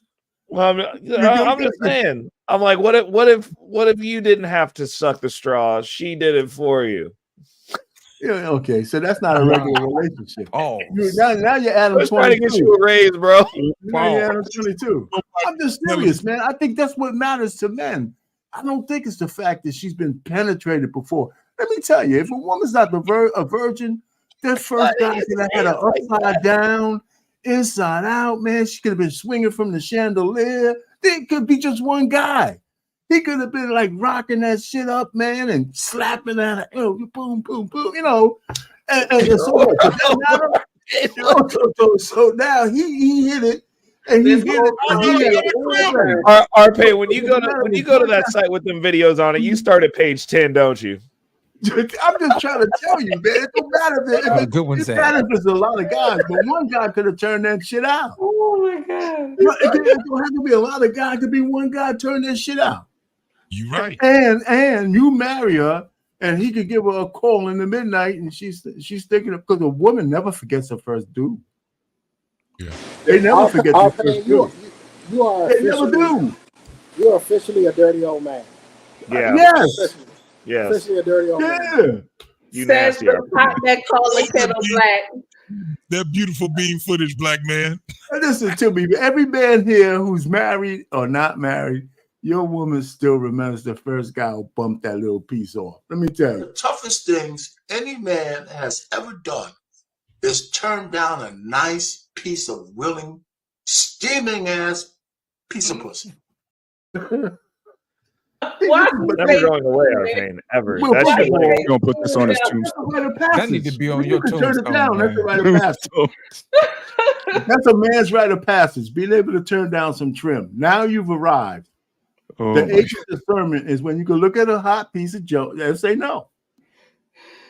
Steaming hot, like literally, you can see the steam rising off of it. It's not even winter. Listen, man, if none of Like you a guys oven. know steam coming off the box, I feel sorry for you. I'm saying, steam actually comes off of that shit if it's fresh out the shower. You ain't lying. all the air around there. So the conversation has derailed. We all off. Okay, let me get back to it, because I want to pull a video up and I want to break it down. Lost in translation, I want you to break this down for us, because you're a person that can break down good information. So I want to pull this video up of Dr. Orion Taraban. I don't know if you guys are familiar with him. He's up and coming though. He's up and coming real quick. And I want to pull him up, and we're gonna break his information down and see what you guys think. So here we go. Let's see. Let's share the screen with you guys.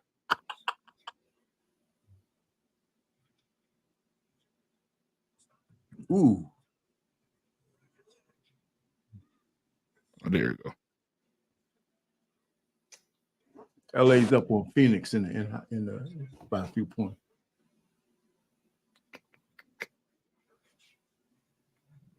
All right, guys, here we go. Take heat up here. I want to see her facial expression. All right, here we go. I'm Dr. Orion Taraban, and this is Psych.Hacks, Better Living Through Psychology. And the topic of today's short talk is why men care about a woman's sexual history. Most men on some level already understand the answer to this question. So this episode is specifically designed to help the women out there. Women, I imagine that the emphasis that men can put on your sexual history can feel somewhat baffling. Especially if we're talking about experiences that occurred before the men in your life even knew you. You might think, oh, that is in the past. That was then, and this is now, and I'm here with you now. So really, what's the issue? Well, I'm here to explain what the issue is. So, why are men so concerned about what you did in the past sexually with other men? The answer is actually complex and multifaceted. There are two general components. Here's how we can begin to approach an understanding. Ladies, have you ever had the experience, and I bet you have, of buying an expensive piece of clothing only to realize a week or two later that a discount code existed that could have gotten you 50% off the same item? When you learn about the existence of that code, how do you feel? Not very good, right?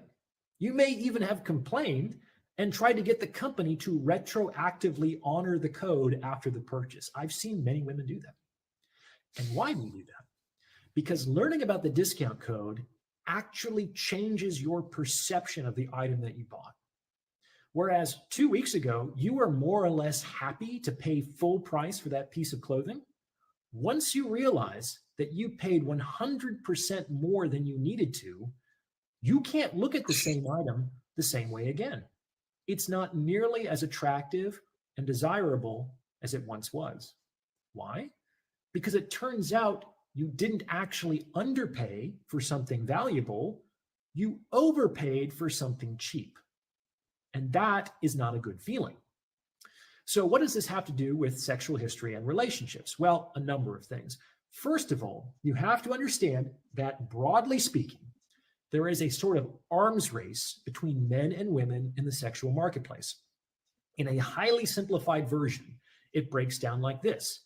Men are trying to get as much sex as possible from women for the least amount of time, energy, and money. And women are trying to get as much time, energy, and money from men for the least amount of sex. This is obviously an oversimplification, but there must be at least some truth to it because we typically don't see the roles reversed. So when a man is actually in a relationship with you, in that he's taking you out on dates and listening to your problems and meeting your family and taking you on trips and supporting you emotionally, in short, when he is heavily investing time, energy, and money into you, and then he learns that you fucked a guy that you met at a bar an hour ago and who ghosted you the next day, he's going to feel like you did when you found out about those discount codes. That is, he's going to feel like a total schmuck for overpaying for something that you were obviously willing to sell for a fraction of the price. And I guarantee that will change the way he perceives you forever. All right, we'll let Lost in Translation go first. Lost in Translation, what you got so far, my brother? Man, he explained it perfectly well. Nobody wants to overpay for trash. You understand what I'm saying? It's like Trey was saying, his friend was marrying the chick who had the boneless kid. You know what I'm saying? All over her face. You know what I'm saying? We don't want to deal with that, man. We don't want to pay full price for trash. You know, and it's the same way. But my thing is this, man. Look at it this way. Why would you put it to make it easier like this? It messes up that man's fantasy of what he's going to get. You know what I'm saying? He has her on this certain level and said, this is the woman that I'm going to hopefully marry someday. And then later on, lies come out or the truth comes out about what he really got. Then he winds up being shafted. My whole thing is this. I don't like liars.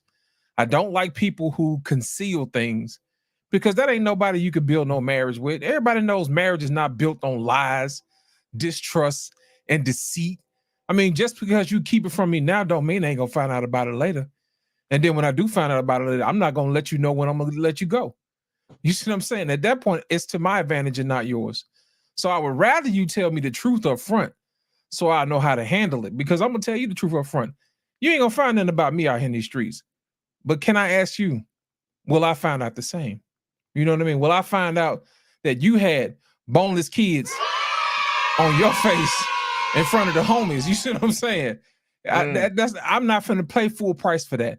And I'm gonna tell you like this: my family has a name that it means something, and there's a reason why I ain't got no kids and I ain't never been married. You see what I'm saying? Because it means something. In order for you to qualify to be a part of this family, you're gonna have to adhere to the rules, just like I have to adhere to the rules. So if there's something that comes up in the past and is gonna be less than optimal, and I'm gonna be looking stupid once I find out about it, I'm gonna have to let you go. But I'm not gonna spend a whole lot of money on somebody who's gonna be distrustful and gonna be deceitful. But the doctor is correct. Nobody wants to pay full price for trash. All right. Take heed to the message. What are your thoughts, real quick? We'll get everybody's real quick response, and then we'll listen to the second half, and then we'll get everybody full responses. Take heed. What are your thoughts so far? You muted, baby. I'm sorry, guys. So I like what the doctor said. That is correct. And lost in translation, you are speaking facts. You are speaking facts, sir. Thank you. Because if you're not truthful with it in the beginning and it come out later, you don't know how the husband will react. So I don't agree with you hiding anything. If he asks you, he's asking you for a reason. He's vetting you. He's asking you. Just go and tell the full truth, because now if anybody come behind you and say some nonsense, he could say he knows. I know. You know what I'm saying? And he don't have egg on his face. So I think if you see that this man is ready to make a step with you, he's ready to rock with you, he's ready to put that ring on your finger and make you queen, I think you should tell the truth. I don't think you should hide it, because it'll backfire in your face in the long run. That's just my take on it. Now, take heed while you're there. Mr. Bennett knows this because he's been rocking with me for a long time. And I think JT remembers this as well. We had a deep conversation one night on Barbershop. It got real. And we talked about something like this. And I shared my, I was very transparent to share my story of this happening to me sitting in a barbershop. I was sitting in a chair. And the young lady that I was with at the time walked through the door, and I could hear the dudes cackling or whatever. And I was like, maybe they're looking at that big old ass, you know, or something, maybe. I don't. But anyway, my barber was like, hey, y'all chill out, bro. I said, and I asked him, I said, what the fuck? He said, just let me finish with your hair, bro. So he finished cutting my hair. He said, come into the back, man. I got some towels back here. Ain't got no towels, you know, just to play it off. He said, bro, man, listen, I'm gonna tell you the truth. He said, man, them niggas out there, man, they done ran through her, boy. Wow. He said, I'm telling you the truth. He said, man, hope you don't get pissed off at me, bro. Man, I don't know what you doing with her. He said, but them niggas out there that's cackling, nigga, all them niggas and fuck your girl, boy. Shit, I thought they was looking at their ass, but they didn't been in their ass. And so I was like, God damn. And I didn't say nothing to her, you know, she was like, hey baby, you ready to go? I was like, and she was like, oh, you look so cute. Give me a kiss. I don't feel like it right now. Just go to the car. Get the fuck in the car. Like, man, you're gonna be tasting them boneless kids. Man. Oh God damn. So at that point, man, it just, you know, like I said, I never knew, and it was in a relationship for a minute. And I never knew, man. And it just like I think Lost in Translation said, or take heed, like it was just never the same. Like it was just never the same. I could never look at her the same. It was just never right. So we just parted ways. It was never right. So anyway, Anissa, what are your thoughts? You muted, baby. Hey, come on, Trey. Come. You gonna let her be muted? A gentleman, man. Come on. Damn. No, I thought he he made good points. I agree with some of the things he said. I do. You disagree with some of the things he said too? I think I need to hear the whole thing again. I may have missed some No, we part because halfway through it. it was an echo in the beginning. Okay. But for the parts that I could hear clearly, I agreed with his assessment. Okay, absolutely. All right. JT, real quick, what are your thoughts? Yeah, I definitely agree with what the brother was saying, man. No doubt about it. But again, what he was just explaining was exactly what we were just talking about. Like he himself was just talking about. Yeah, when it comes down to it, man, you gonna find out. But when you looking at this woman and you got her to a higher, just a higher status, and you put her on this pedestal, and then you find out this motherfucker was the goddamn bologna sandwich in the garbage. That shit make you feel a certain way. It make you feel a certain way. And like you were just saying in your story, you get to looking at her as you like, God, damn. And you don't want to be the laughing stock of the crew. You know what I'm saying? And that's a boy. That'll get you, boy. Yeah, so we definitely look at women as an extension of ourselves. I'm telling you. And Yeah, I if don't that think extension of yourself is like dirty diapers, then you fucked. You the Right. shit in the diaper. And I don't think, I don't, like Alex said here. What's up, Alex, man? He said wanting a virgin is not a preference, it's hypocrisy. And then he followed it up by saying good luck on unicorn virgin hunting. I don't think men want virgins, they just don't want viral. Let me say that again. I don't think men want virgins, I just don't think they want viral. I mean, and they don't you say viral or venereal? You can add that one in there, viral Trey. or venereal? You can add that one in there, Law. But it does go to VD. It does go to the point of what our pain was saying too. It could be one dude that was digging her down so goddamn good where that motherfucker looked like a spare tire now. So then what? Whether it was 100 dudes and it was one. She been in a relationship for 17 years. This motherfucker then flipped her upside down, had on the chandeliers, then wore that thing out.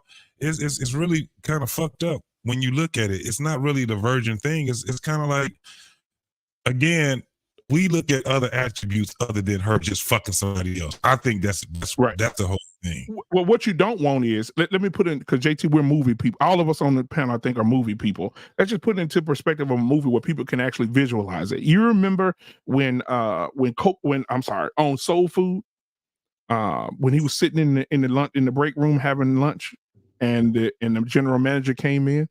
He said, "How do you think you got this job?" I mean, he said, "Man, Coke back in the day, man, man, Coke, bro, man." He said, "Coke." I would have just because he was light skinned though. I would have just. he was also disrespectful. Yeah, he was very disrespectful. I would beat his eyeballs off. And the point is that can happen with any woman at any time. Go ahead, Trey. That's the point I'm trying to make. What's your thoughts about what you heard so far?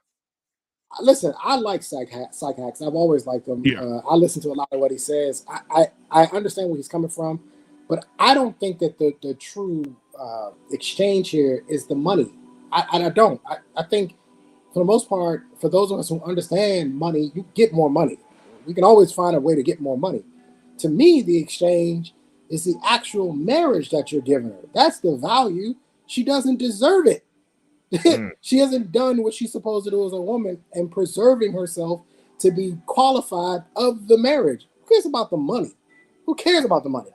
That's one of my biggest issues. You're asking me to give you the absolute best of me in a marriage. The absolute best of me while giving me above par, because for those of you who play golf, above par is worse. Above par, you're giving me crap. Essentially, you're giving me trash. You're giving me used, leftover nonsense. But you want me to give you protection, provision, all this stuff. You want the best of me. So that is where I have an issue. But Psych Hacks, as usual, I have yet to hear him say something that I didn't necessarily agree with. He's right. Absolutely. Thank you, man. Our Pain, real quick, what are your thoughts? So we can get to the other half. What are your thoughts? And we'll get Reckless and Mr. Bennett in here. Yeah, yeah. I saw this guy before. I saw this clip. Like I said, it's really more important on how she represents you as a man. I mean, I agree with a lot of stuff.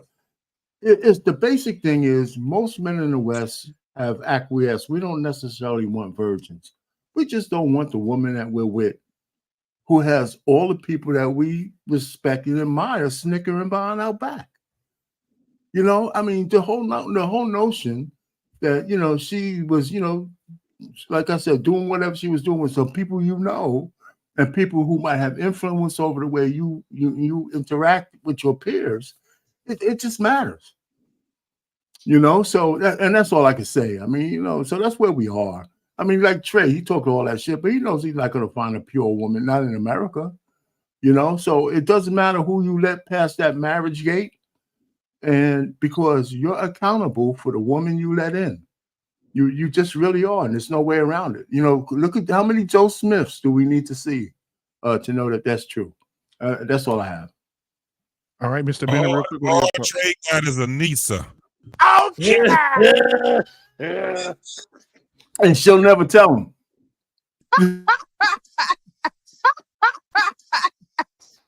All right, Mr. your thoughts? I can agree with some of what he's saying. I think ultimately, though, people live at their level of expectation. Happiness is actually found at your level of expectation. So it doesn't matter if you shop at Marshall's or if you shop at Neiman Marcus or whatever. You go in there, you know what your expectation of value is. If you find a deal in either place or whatever, you leave happy. So, you know, so for the guy to set that expectation of his woman to be chaste or low body count or whatever, and he finds out something different, then yeah, that's going to drive the, you know, it's obviously going to drive the price down. But at the same time, some people, you know, love shopping at Marshall's, and there's nothing wrong with that. If as long as you know what you're getting in for, I don't see a problem either way. So I think the issue is not so much in this case using his example. I don't think the issue is body count, or even if you go to a store and you buy something that you already know that's been repackaged, someone returned it, they put that tape on it, but it's been discounted 40% or whatever, and you say, "Oh, I'm still getting it." So you know, it's about what you expect, what you've been sold. So I think the deception is more the issue in this example, more so than the count or the price of where you bought the item from or whatever, what you value it as. It's your expectations at the end of the day that really determine the value. All hey, right, Mr. Bennett, before you go, Mr. Bennett, I got a question for you, man. I think you're absolutely correct. But in this particular situation, say, for instance, you are walking through the door of Neiman Marcus thinking that you're finna buy you some Neiman Marcus, but when you walk out the door, it says Marshall's. That's when you feel like you've been had. And I think Absolutely. That's more of the climate like I that said, we're dealing with right that's now. What I'm saying. It's the deception, right. Or like I said, the expectation. You go to Neiman Marcus, you go to some of these high-end stores, Louis Vuitton or whatever, for certain things. You don't want to go there for cheap merch. But again, you got the guys who are selling the fake merch on the street. If you're in New York or LA or whatever, you know it's fake, but you still gonna buy it anyway because you, for whatever reason, you think you still gonna pay it off, and you happy because you may not think that no Louis, I don't care if they are the original things, are worth the money that they're asking for. So you don't mind rocking the fake stuff either. Again, people are gonna be happy one way or the other, but as long as you know what you're getting yourself into. Correct. All right, Reckless Ray, real quick, what are your thoughts? We'll get to the second part. I agree with him. It's just about not bringing shame. Like we can sit around and circle around this all we want. Like nobody, to Trey's point, nobody gives a shit about body count unless you know. If you know, it brings shame. If it brings shame, it's not something you want to deal with. Just like what BMU said. He was cool with his chick till he walked in the barbershop and realized that everyone in the barbershop done ran through it. Then it wasn't cool no more. Brought shame.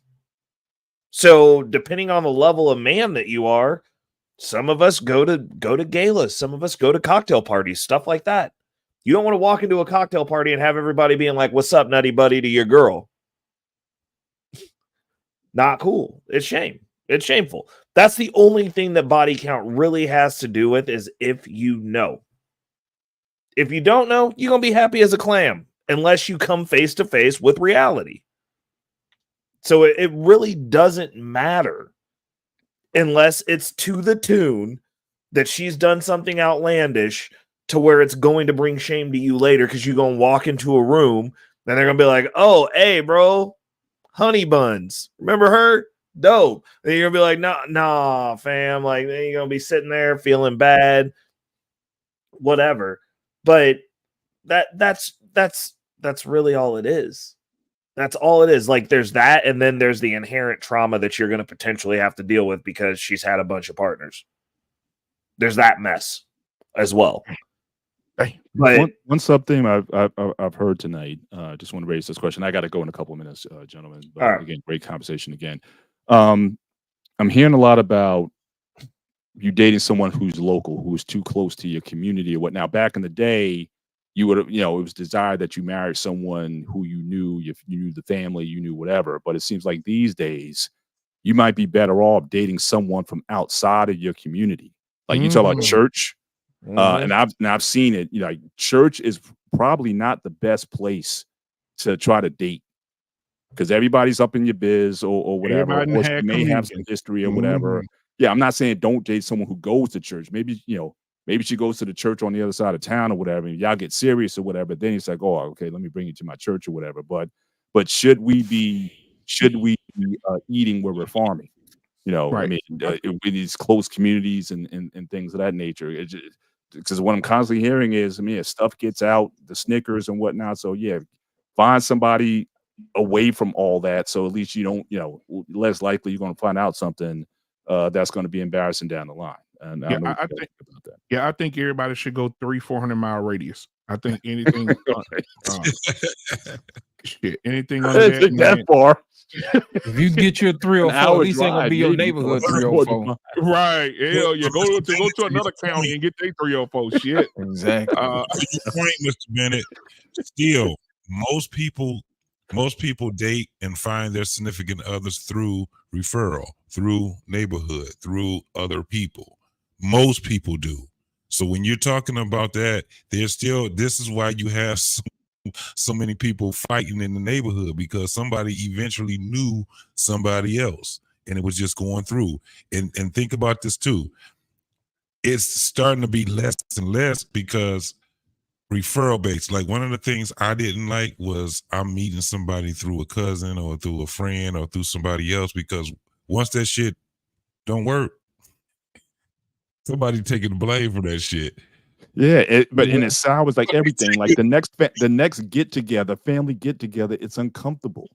So even the referral business, you better be like, like if your cousin tries to hook you up with somebody, your sister or something, like you better be right about this, or else we're gonna have a problem down the line. So yeah, so even referrals, you got to be real careful about that also, because everybody, again, even in those circles, they always show the best side of themselves. You know what I'm saying? Yeah. So again, what you think you may know about that person may not be the truth either. Yeah, don't hook me up with nobody because you're gonna hook me up with the ugliest person you got. Hell no. She got a good personality. I don't want personality. I don't fuck that. Okay. Here's the second half, ladies and gentlemen. We'll finish it off with this, and then we'll get a discussion, and we'll be up out of here. Here we go. So that's one part of the answer. The second part of the answer of why men care about a woman's sexual history is even more pragmatic. In general, to determine how people actually feel, it's far more accurate and reliable to examine what people do over and above what people say. The fact of the matter is that people can move their lips and say anything.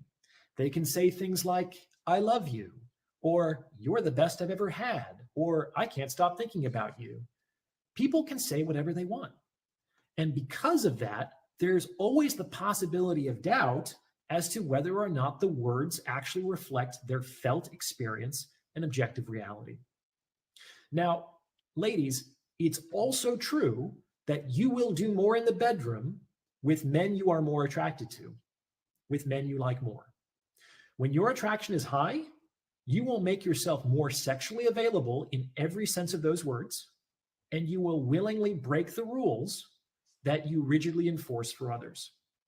So if you put two and two together, you can see that learning about a woman's sexual history is a way for men to kind of confirm a woman's words with her actions and to determine how attracted a woman actually is to them.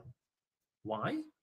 Because if a man finds out that you did other things sooner or more frequently than you did or do with him, the reasonable conclusion that he is going to draw is that you are not as attracted to him as you have been to other men in your past, with whom you were willing and enthusiastic about doing those things. And this is also going to make him feel like a schmuck, because it's going to make him feel like you are settling for him. That's the second part. And if you combine those two parts, the result is a man who now feels that he's paying twice as much for half as much, which is not a great place to be. How does this play out in my own personal life? Well, if I learn, for whatever reason, that a woman is not willing to be more sexually open, available, and freaky with me than I know she's been with the guy that she has been most attracted to in the past, then I just conclude that the relationship is not worth my time. This is not because I think I'm entitled to those things. I appreciate that I'm not everyone's cup of tea, and some women will find me more attractive than others. That is perfectly fine. I conclude that the relationship is not worth my time because I only want to be in a relationship with women who feel like I'm the best she's ever had, with women who are extremely attracted to me, with women who are enthusiastic and excited about being there. That's the experience I'm looking for. And the best way for her to demonstrate that feeling is by doing things with me that she hasn't done with other men. Everything else is just lip service. What do you think? Did my explanation make sense? Please let me know in the comments below, and thank you for listening. Makes sense. It makes sense, but you're gonna be a lonely dude. I can tell you that. But you ain't gonna be. But you ain't gonna be bent over though. Lost in translation. Go ahead, lost in translation. Yeah. Go ahead, lost in translation. You go first. Man, let me tell y'all something. go after Doc, him. Doc is absolutely correct. If your woman doesn't have deep down burning desire for you, you don't need to deal with it. Let me tell you something, man. If your girl does not come through the door like that, glad to see you, that ain't it. That is not it. I'm here to tell you, man. Look at it this way. If your girl gives you a whole bunch of rules and a whole bunch of hoops you got to jump through, she don't like you. Because I'm going to tell you like this. She will break the rules for the guy she really likes. You understand what I'm saying? I'm not talking cash money out of my tail. I'm telling you what I know. You know what I'm saying? My whole thing is this: they will break the rules for the guys that they like, but they will also give the guys that they don't like plenty of rules because they don't have the guts to tell them, I'm not interested in you. Or they don't have the guts to tell you, I'm going to use you until you catch on. Period, point blank.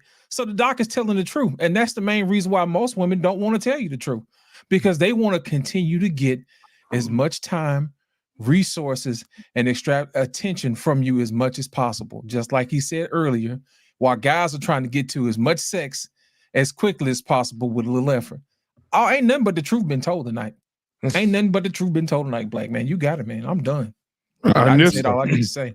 Nissa, what are your thoughts? No, Mr. Bennett, because he got to go. Mr. Bennett, what are your thoughts? We'll go with you first. Yeah, I think this one, he 100% totally agree with this one.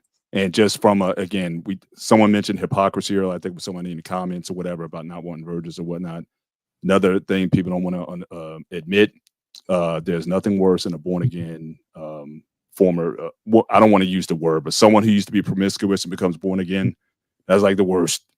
because again, you're not you said it, JT.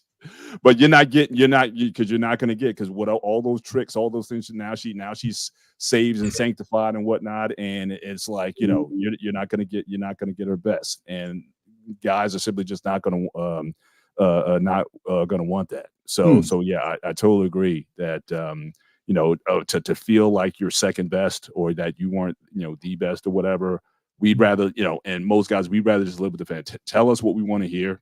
Whether or not it's accurate or not, I don't need to, for that reason, I don't need to know what my rating is compared to your other conquests or whatever. So yeah, you can lie to me in that case, or don't say nothing, going forward. So absolutely on that one, 100% agree with that.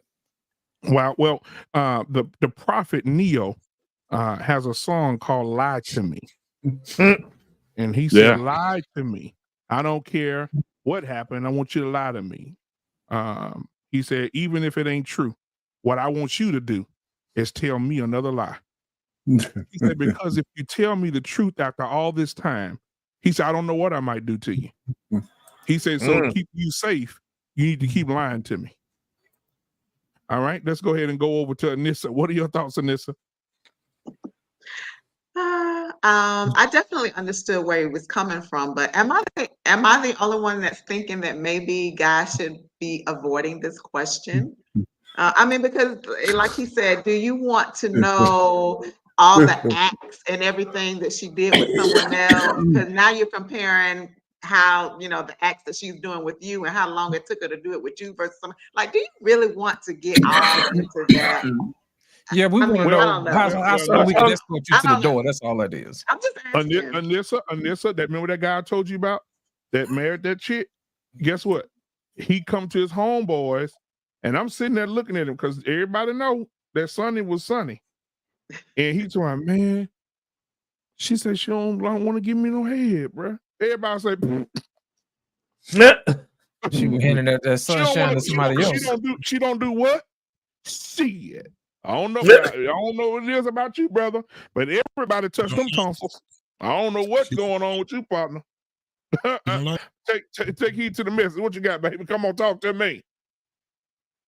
I'm trying to stop laughing because this show is too much. Everybody touch them tonsils. Take heed. Well, I do love what the doctor said. He is correct. I just got hipped onto his content too. So, because he was talking about he took a trip to Asia, I think he said, or China.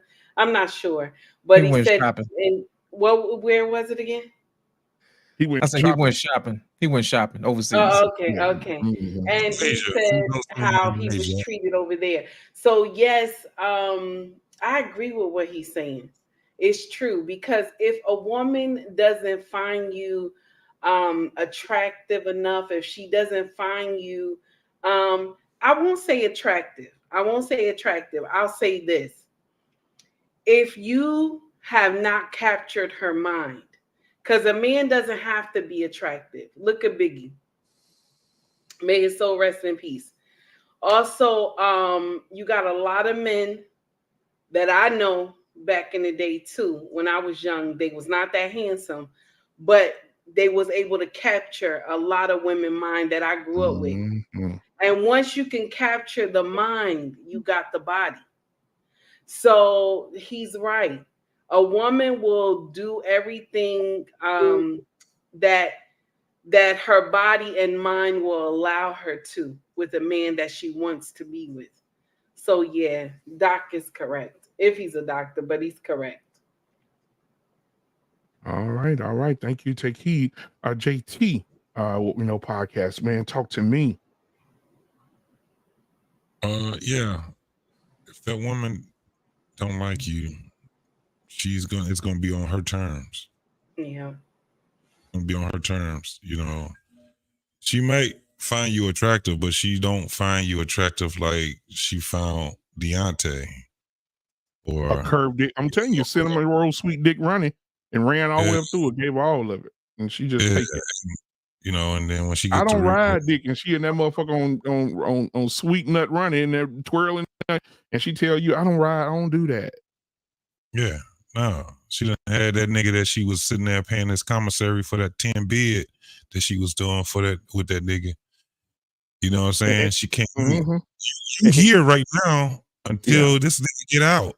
He got parole hearing next week. And D.L. Hughley had a joke about that. D.L. Hughley said his wife started saying, I'm tired, I don't feel like doing it. He said, be that hoe you was before we got married. Right. I gotta be there. But you ain't got a toothache. You ain't got a toothache. So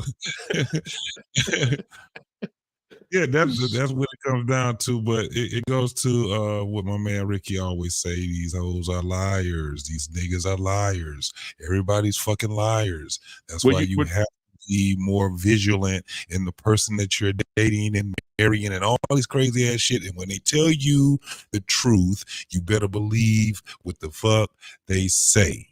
you better believe them. When they tell you who you are to them, you better believe them.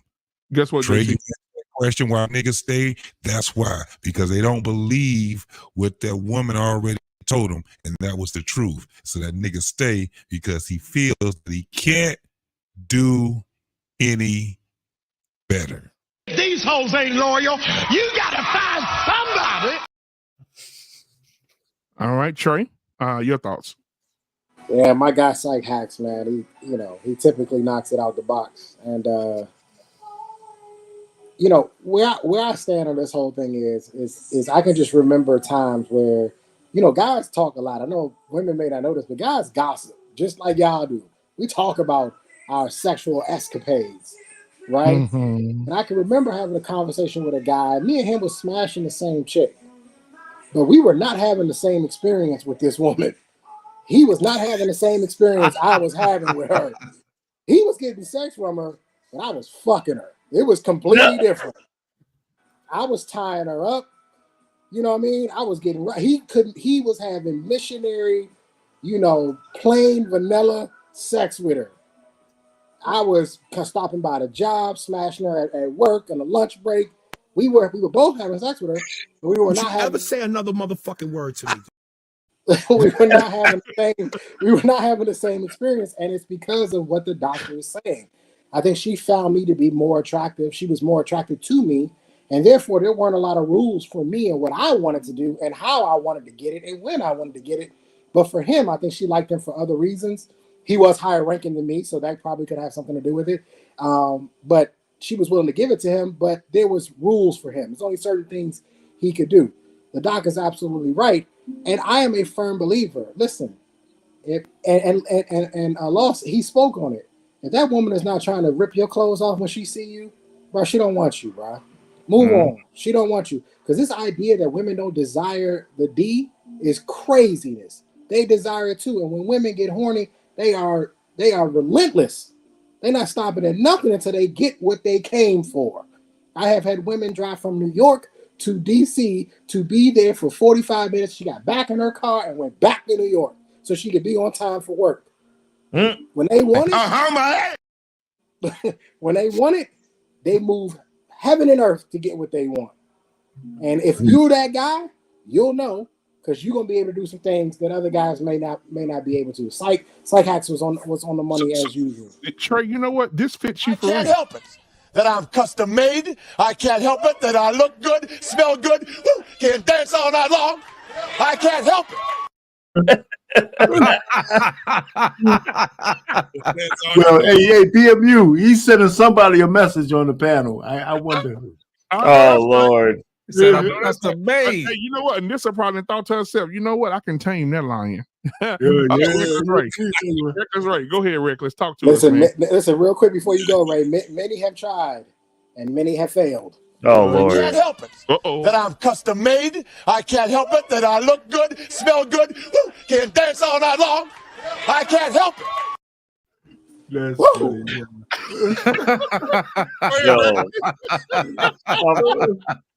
I mean, he was spot on, and to Trey's point, what he was experiencing in the military is alpha fucks, beta bucks. The outranking sergeant, security. That's the reason. Like whenever chicks talk about their rules and we're taking shit slow, I'm like, this is the last time I'm dating you. Like I'm not like this is a waste of my fucking time. Like, because they're like, oh well, we gotta set some ground rules and we gotta do this and that. And I'm like, there's a bitch right here that wants to fuck me today. Like, you gotta go. Like, sorry, like ain't nobody got time for that shit. No one's doing that. No one's gonna do that unless you're real lucky and he sees value in you and he's like, cool, I'll play this little game while I'm banging these other chicks so that I'm straight until we figure out what we doing so I can suss out if this is real. But 90% of the time, if you're dealing with a dude that's busy and has options, you getting one date. You ain't even getting the opportunity to get me in the phone as food. I'm like, cool. If that's how it is, especially if you know. Because these chicks nowadays are brazen, man. They think they look good. They think they're the only chick that looks good. Woo! They're gonna look on my beautiful Grecian god body and think that they the only chick that wants to get up in this. You know what I'm saying? And then they'll sit there and tell you, oh, I used to go out and party, but I don't do that now. Like, I'm trying to have a real relationship. Like, bitch, no, you're not. No, you're not. Like, you just, you literally just told me that I'm getting a worse deal than everyone else that ran through this shit, and your life is a mess. Fuck out of here with that shit. All you had was box. That's all you bring into the table. Like no one's doing that. Like, and that's the reality of the situation. No guy's signing up to have a worse deal than the last guy, the guy before him, the guy before that guy, the two guys that split roasted you in the trenches. Like, ain't nobody signing up to have to go through all these hoops and hurdles, and it's just not happening, at least not with the guys that you want. And then they'll sit there and be like, oh, all men want is this. Like, that's all you have. That's all you have to offer. You ain't out here offering shit else. Getting at the club. Shut up. Ain't nobody finding intellectual bitches at the club. You are not cerebral. You are a hoe. Okay, so let's be honest. Let's be honest. Stop talking about chakras and shit. I'm just trying to align your spine. Okay, let's be real. You in the zoo, act like the damn animal you is. Okay, and be consistent. That's all I'm saying. Like, the way that you and I tell all my little homies that I'm around. When they're like, oh, what do you think about this chick? I'm like, scroll down her Instagram for me real quick. Please. Oh, who's this? Is that your girl? Like, oh, yeah, we date. And I'm like, why aren't you in none of the pictures? What do you mean? I'm like, this bitch is advertising right now, bro, and you ain't in none of the pictures. How long y'all been dating? Scroll to that date. None of the pictures. Like, hey, bro, you getting played. Get what you can get, but understand this ain't going nowhere. Yeah, you in a relationship, bro. Your girl's single, though. You in a relationship, but your girl's single. Kids in the pictures. She trying to treat you like John Legend. You need her to be like one of them I Am Legend monsters and rip your clothes off. You know what I'm saying? 100%. And the thing is, the only leverage you have as a man is walking away. They feed on attention. That's their currency. Once you take all those cards off the table, the game's completely different. Because, like, you can go out, I can have a good experience for what it is, but I'm like, cool, if I'm not rocking with you, I'm just not going to see you again. Oh, well, like, why don't you ever want to hang out? Like, when they were talking about how men portray women who we know have a high body count, like, I got a friend, I ain't gonna name her name. We'll call her P for short. P's been the homie for a long time. And she like this chick, I remember back in the heyday, I've seen this chick take the little homie off in the bathroom at the club to top him off real quick. And then she tried to step to me one day, and I was like, nigga, what? And she was like, what? I'm like, man, you the homie, nigga. Like, you quit playing with me. like, quit playing. Like, we both out here, like, look, we's niggas right now. Like, you are not a lady anymore. I'm sorry. Like, I know how the sausage was made. You are no longer a lady. You a nigga with titties. like it's what it is. And she, look, cool as fuck, best wing woman you could ever have. But I'm like, I would never fucking touch you because, like, we've been out here in these streets together. That's disgusting. I was like, literally, and she got really offended. But like, I told her, I was like, Pam, if I ever put my dick in, I'd think that was gay. Like, you a nigga. Like, I'm like, that's like prison sex. Like, no. Nah. You put her in the super friend zone. Nigga, bro, it's not even the friend zone. I'm just like, bro, if you out here navigating like a dude, like you are basically a dude.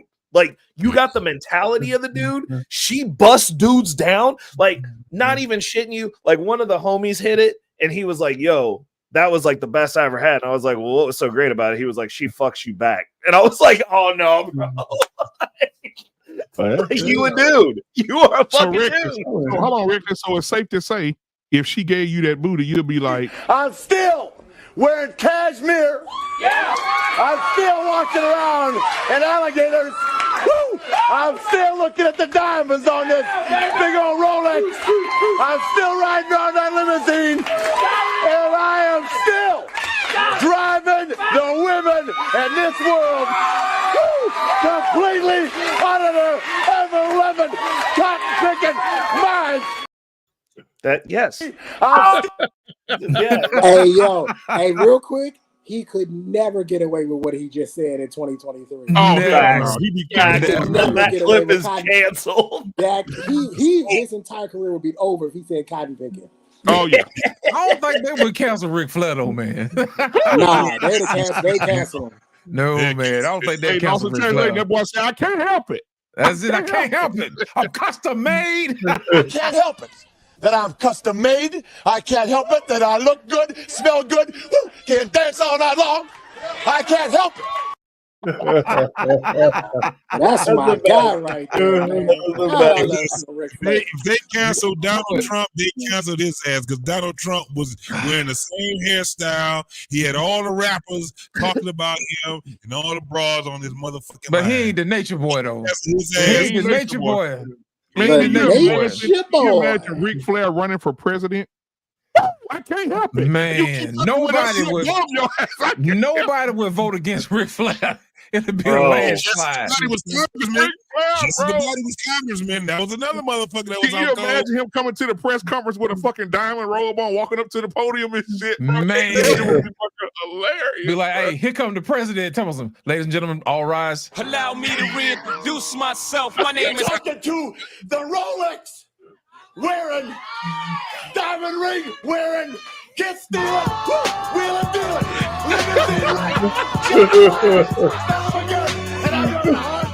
Hey man, Ric Flair, dog. You better say it, man. Darpain, what you got Yes, for us, sir. Darpain? Yeah, listen, you know what? I agree with the guy, but he's not going to know whether he was the best she ever had. He might think he is, but I guess if she gives you the illusion that she's giving you everything, that might be enough for some guys.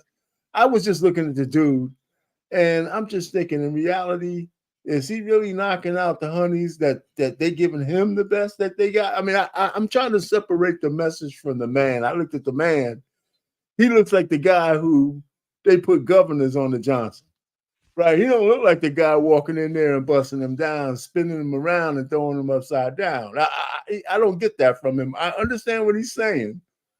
But if he's really thinking he's getting the best, then he's my man. Hey, Yeah, man, I don't he know. might be like Ron Jeremy on your ass, boy. Ron Yeah, Jeremy. he might. Ron. You know how many times I've heard you're the best I ever had? These women be lying. Yeah, Lying. that's what I'm saying, man. This Lying. is shit. So I what look you dead in their say? face and I go, I know you lie. I know you lying to me right now. So what you say? Women are the queens of deceit. Oh yeah. What do you Yeah, say? And they're snitches. what you say? Women are the queens of deceit. The They masters wake up. of deceit. They hold on. Black man, they wake up lying. Everything's a lie. They wake up lying. Put on a Everything lie. they do Put on is a whole lie. face They of sleep. lie. They sleep in a lie. You sleep in a lie. They dance in a You know lie. what the thing is? This is why I say that men are more empathetic, that men truly love women, because we will look at you and know you lying and love you anyway. We know you lying. We know your parents do it. We know you don't. We know you don't look like that. Listen, I dated a woman for almost 2.5 years. I never saw her real hair. This is a true story. Never saw her actual real hair. She always had weave, and that's why I'm so against weave. And it wasn't like dirty or anything. She changed it out. She got her hair done regularly. You know what I mean? But never saw it. I can remember the day I said to her, I need to see I never seen your real hair. It looked like the world crumbled on her. She didn't want to show me who she really was. She had become so comfortable lying to me about who she was that telling me the truth seemed like the craziest idea in the world to her. Women do this, and here's the thing. I love her anyway. And I don't even like weave. I don't even like it. Yeah. She was scared you weren't gonna like that puff. You know what I'm saying? Lost. This But the men- crazy that part. was- This the crazy part, Lost. She had great hair. Long I hair. know. She was But men protecting will it. find You know a way what I'm to saying? qualify women, while women will find a way to disqualify men. Men Ain't will that the truth? be like, yeah, I know she got all this dumbass shit on her, but I love her anyway. She will find some shit that don't even exist with you and disqualify you because you had a friend that was bullshit. Mm-hmm. Or you had too many motherfucking female friends, or your goddamn teeth was too big, or something. She gonna find something. Hey, JC, talking about some what's your 5-year plan and all that old foolishness. What's your 5-year plan? She got a credit score of 400. That's it. Talking 400. about talking about what's your 5-year plan. I look over and be like, well, where them kids come from? Was that on a 5-year plan? Like, what was that nigga's 5-year plan? Don't ask me shit. Like, what are you talking about? Like, what are you talking about? You showing up with problems and liabilities, asking me what my plans are? Not the same ones you had, bitch. Like, Waiting on little Dante to graduate high school so y'all can be together. like, what's your Little Dante 10-year gonna plan? say, That you ain't my kid's daddy, 8. nigga. Right. Then you got to dust him up. You ain't my daddy. Or Donnie gonna be probably 18, still living with mama.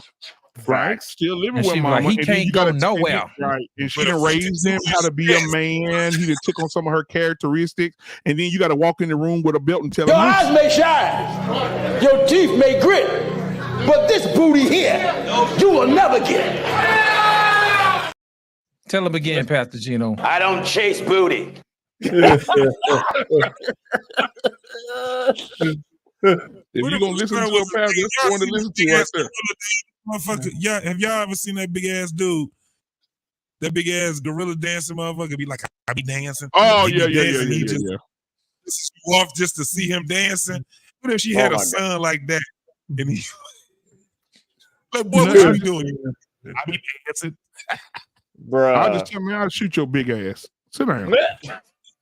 They don't get that big. Them boys be full of I taquitos might and have to fight him, flaming dog. I hot might have to fight him. Cheetos and I juice wanna boxes. see how They strong weak as hell. They don't eat their vegetables. You can blow them over with a stiff breeze. I might have to fight him, dog. Hey, you I know might what? have to see, because I ain't never seen nobody that sweet and look like a goddamn gorilla. I smacked shit out of him. I'm just gonna have to risk taking the ass whooping.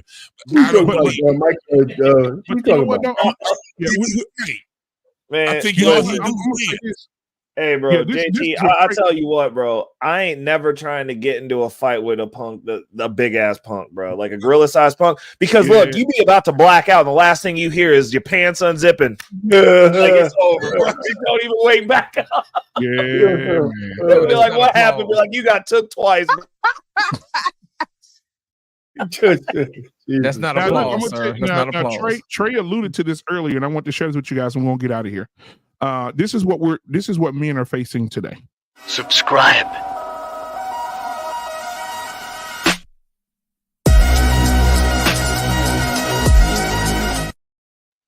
Nope. It still is ugly. She was I still don't like ugly. the attitude, bro. I don't. No, I she's don't. still ugly. That motherfucker still look like both of Take heed. Did you see that? Take heed. Take heed. Did you see it? Let me. If you Chameleon. didn't see it, let me show it to you again. Subscribe.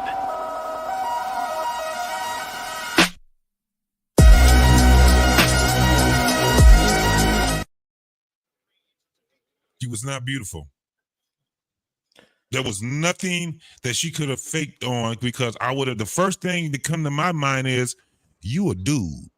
or JT. That's what we would think. JT. What about now? Take yourself out of it. The modern guy today would have went home and hit that, and went to bed with Janet Jackson, and woke up on Elm Street with Freddie. Because when she went washed her face and took that wig off, you in a whole nother place. You would literally think you fell asleep somewhere else. Imagine waking over and looking at the rotting corpse of DMX next to you. Bro. It's just that's hard. We call that The first thing she Transylvania, said bro. was, You wake up in the morning, you got a ghoul and a ghost in your bed, bro. Because the ghost gonna be on the pillow where her face left the But imprint, but and then that's the she thing. gonna be the ghoul Now you got to fight everything with your belt, bro. Like, it's terrible. Oh, I'm telling you, somebody finna fight. Well, you you hit that thing real good too, and she in there looking at you with them pretty eyes, and you wake up and she look like a damn demon. Woo, you just want to get out of there. Oh, man. This is why you put her in the pool or in the hot tub, and when she's not looking, you just push her head underneath the water to make That don't sure work, man. all It's that waterproof. makeup and gook and all that shit. I can't help it that I'm custom made. I can't help it that I look good, smell good, can dance all night long. I can't help it. You gonna push her head down in the water, Trey? Bro. And then, hey, Trey, and when you bring her back up, you ask her body count, because, like, if you waterboard them, they might tell the truth. I'm gonna ask this question. I'm gonna ask this question. You already answered. I want to Anissa, if you and Trey on a date, right? I know you guys have been on several, but just hypothetically speaking, you guys are on a date, and Trey says to you, Anissa, how many wolves have walked the path of honey? What would you say? You said what? If what? How many wolves have walked the path of your honey? What would you say? What would be your response to him? Would you say none of your business? Would you lie? Or would you be real and tell him? I don't know how I would answer that question. Depends on, it depends on, is this the first date? Is this the second date? Is this after 3 months? It's the third date. Let me set the scene. It's your third date. You didn't wear any panties. Y'all ready? He went and you ready to take him home and tear him to pieces. And he asked you right before he hit it, baby, how many wolves? Or Like, who waiting around to the third date, sir? Oh, I'm sorry. I'm sorry. Well, you will be waiting to the third date. Oh, I know that's right. You gotta tell him. So you gotta tell your man. You wait. You the one that showed up with no drawers on the third date. Bet you get folded up on That's the first every date. day, though. It doesn't have anything to do with the date. But okay, that was for you, Trey. That's how I know I'll fold her up on the first date right there. Okay, right there. Let me change my verbiage. Trey, let me change my verbiage. Anissa, if Trey came to you and say, "Have you ever danced with the devil in the pale of the moonlight?" What would you say? No. So you would tell him, "No, you've never been on the jungle gym or the monkey bars. You've never swung from heaven back down to earth." I need you to speak regular English. I don't know why Okay, I'm here we saying go. How many men have given you a thrashing? What would you say? I would say, why is that important to you, Trey? It's important to me. It's important to me because I'm going to fold you up tonight, and I need to know how many men been there before me. Nah, that's not what I would say, Black Man. No. Go ahead. I would say it's not important to me. It's important to you and your future that you tell me the truth. And this is your turn. What? I don't know that I'm prepared to answer that right now. I don't know that concerns you at this point. Dunk her under the water again, Trey. Dunk her under the water and hold her for 10 seconds longer this time. Water boys. Sploosh. Hey, but Black Trey, Man, your you hear that response? pause though? That pause, and there's no disrespect to you, innocent, but you're older, so you know how to kind of navigate through this a little bit better, right? But a younger woman, she's done. She's done with that. When the way I just put it to her, she's like, "Oh, you know what? He's right." And she's got nothing. This is seasoned. She's got She's nothing. seasoned. So you seasoned. You a veteran, so you know how to finagle, get around all that. But a younger woman, and when I say young, I don't mean like 21. I'm talking even just like 31, 32. Yeah. She would not know how to. When I say, listen, this is on you. It's on you to be transparent and honest with me, so that we can move forward. It's like Dodger. Yeah, it's like that even got you for a second. Why? There's a pause, except for a younger woman. The pause is a little bit longer. Why? Now, ladies, if you're following along at home, the correct answer is a lady never tells. That's all you got to say, and leave it at that. That was the standard answer back in the day that saved women's tail. I promise you, you can use it today, and it'll save yours too. A lady never tells. And Alyssa, my reply to your comment of you're not comfortable answering, I would have asked you, well, when will you feel comfortable? Because that is something that we're going to have to discuss at some point in time. We're going to have to talk about it. So when will you feel comfortable, and how much money am I going to have to spend until you get comfortable? There you go. Okay, so I want you to role play this out. Anissa, you No. said We're not doing this. You got enough, Bill. I gave you more than enough. Okay. Anissa, so what is your response to what he just said? Oh my God. Why are we doing this? Take heed. You see it, take heed. You see the chemistry. I see. That's right. I know that's right. Well, I mean, if you're asking me this question, you're asking me for a reason. So where are you trying to take this? There you go. That's not good. Come on. Exactly where you're thinking. To the bedroom. He wants to know. Damn, that was good. And this is the second date? And you're asking me make sure that this might be our first date, and this is depending on how the conversation go. Oh, well, you wouldn't be going to the bedroom on the first date. Absolutely not. Okay.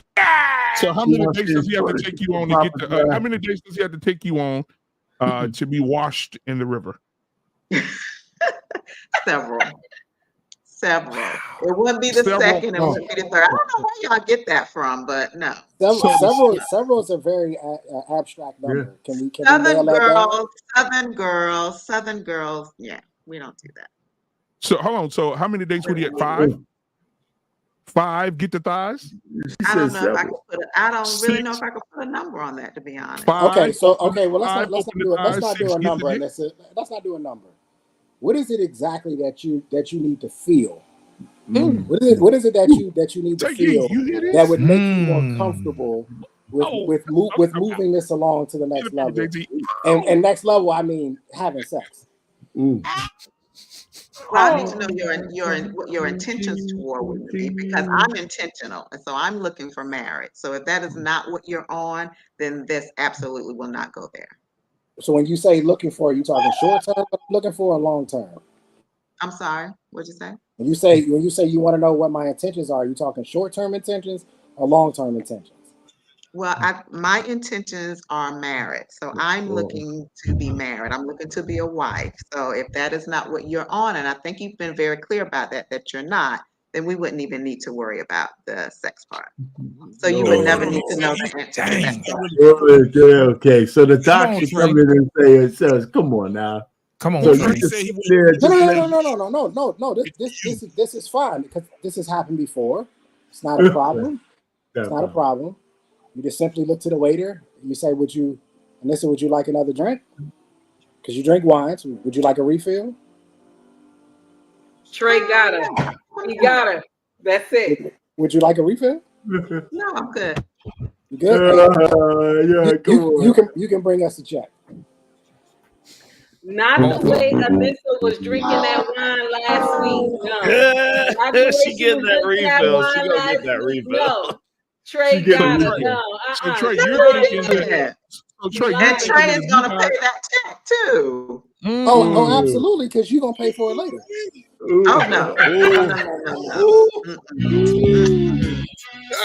I can't help it that I'm custom made. I can't help it that I look good, smell good, can dance all night long. I can't help it.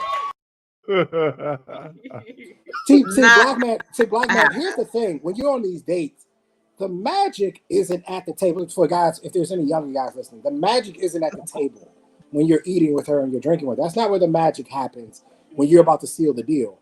The magic happens when you're leaving the restaurant and you're walking her to the car. That's when the moves come out. That's when you're going to make this definitive move of, is she driving to your spot or is she actually going home? So it's not much I could do right here, but that's when you actually seal the deal. Okay. She told me, see the thing, the reason what I was trying to get you to do is to tell me how to play your game. What is it that you're trying to get me to do? So once you told me, oh, you're in it for the long game, the long intentions, I know exactly what I need to do now. It's easy now. You were looking for marriage All I have to do is sell you the dream about marriage if I want to get the cheeks. Oh, that's nasty. Oh, but you can't tell me the dream though. You got to show proof. Everything has to start lining up towards that. Mm-hmm. Yeah, I know. The morning after. Yeah, I know. So hold up, Vanessa. Wait a second. So you're telling me that every guy that's hooked up with you, you married?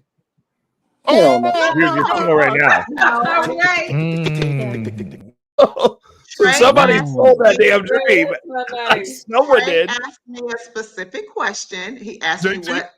Yeah, but he told you exactly what he was going to do, which I'm willing to bet has in fact happened. He got you.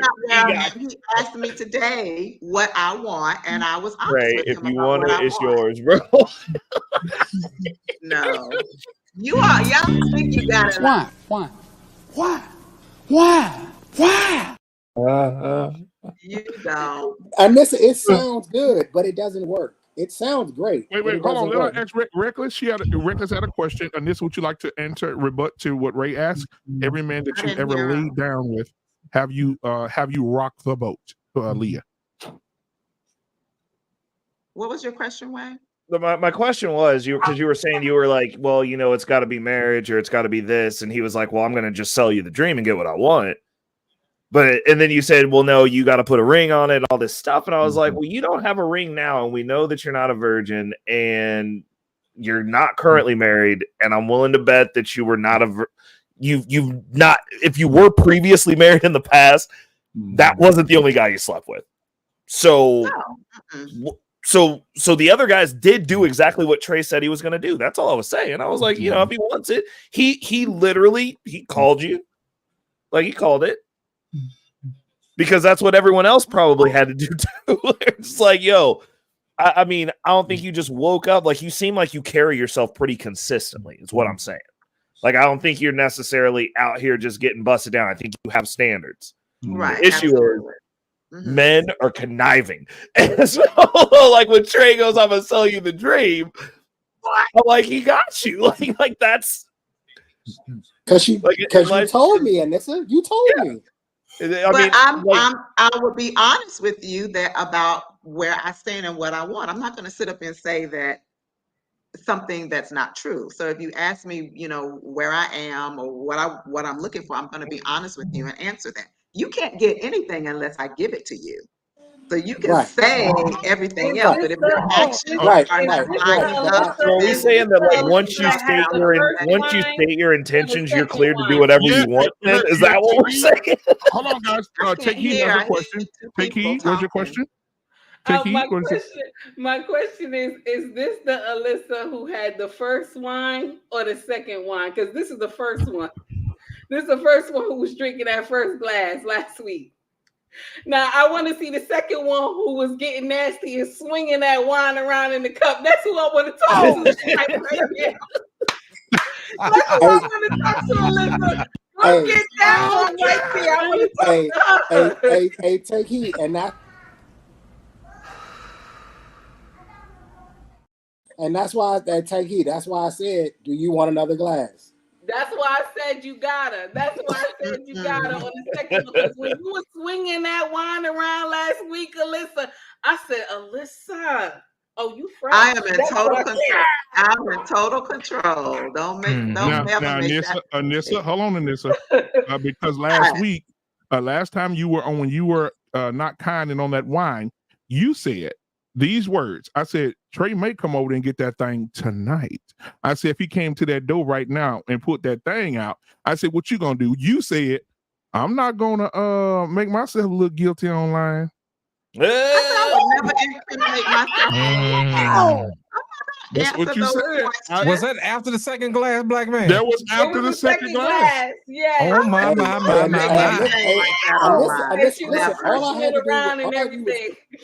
I had to get there. I had to extract the information from her, which I got, and then we get her on the second glass. You a different person after that second glass, Vanessa. Yes. You a different person. It's time to get loose out here. It's okay. You can ask different questions after the second glass. After the second glass too. Now, Nissa, what he could have done if he, you know, because it's like they're cold calling. I think you have masters of cold calling on this panel tonight. But if you said it's all about marriage for me, he could have easily said, for me too. I was just joking. I like to joke and have fun, but marriage is for me too. I'm all about it. And then he would go on and say, I was looking to be married a few years back, but I haven't found the right one. But tonight, this conversation is leading to a place that I think that you could probably move forward and be more serious with each other. So I'm excited about what the future holds. Can we get the check, please?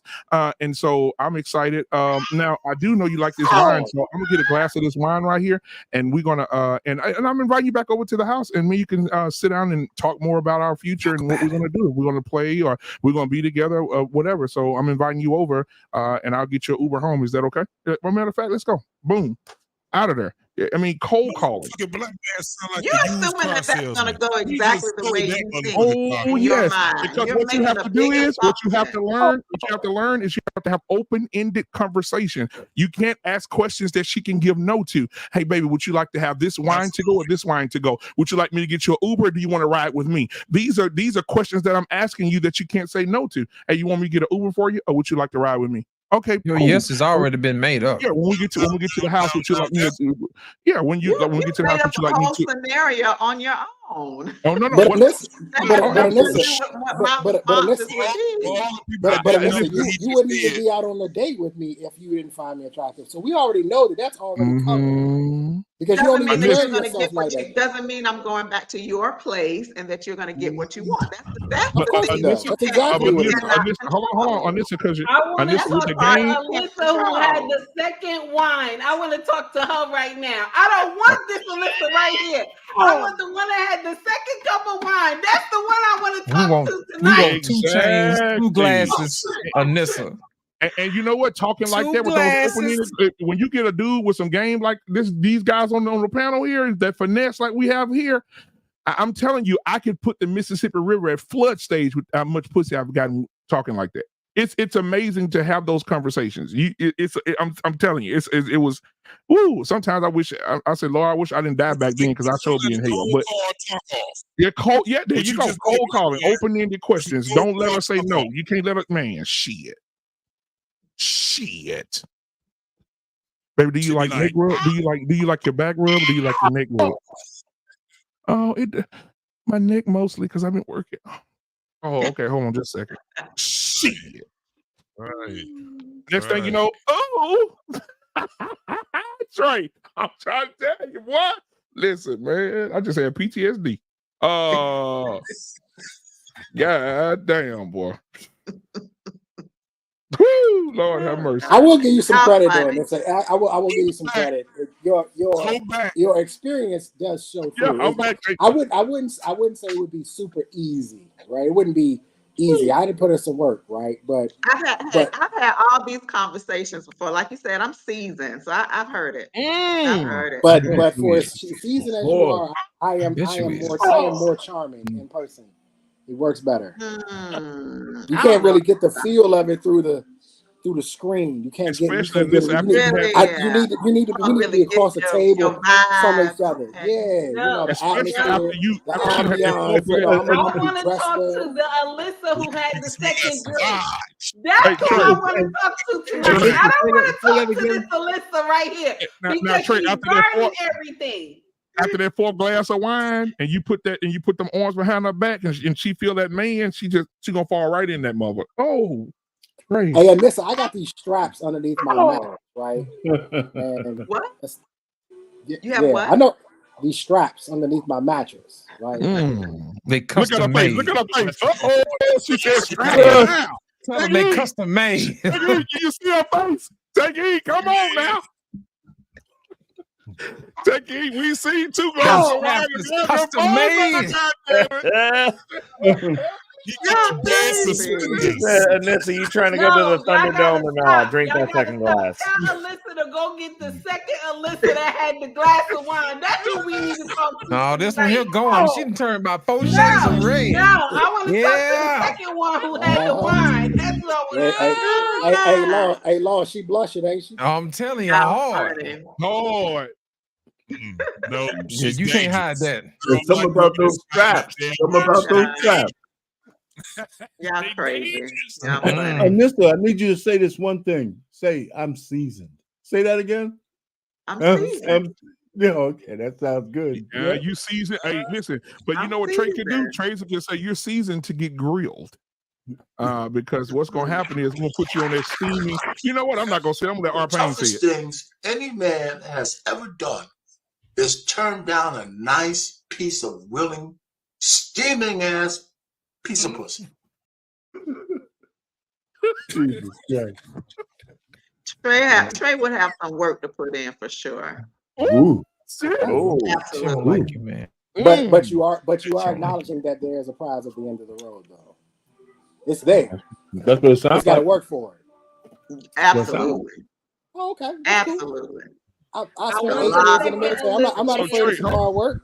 Hard work don't scare me. So hold on now. Now, Nissa, Trey gonna have you like this.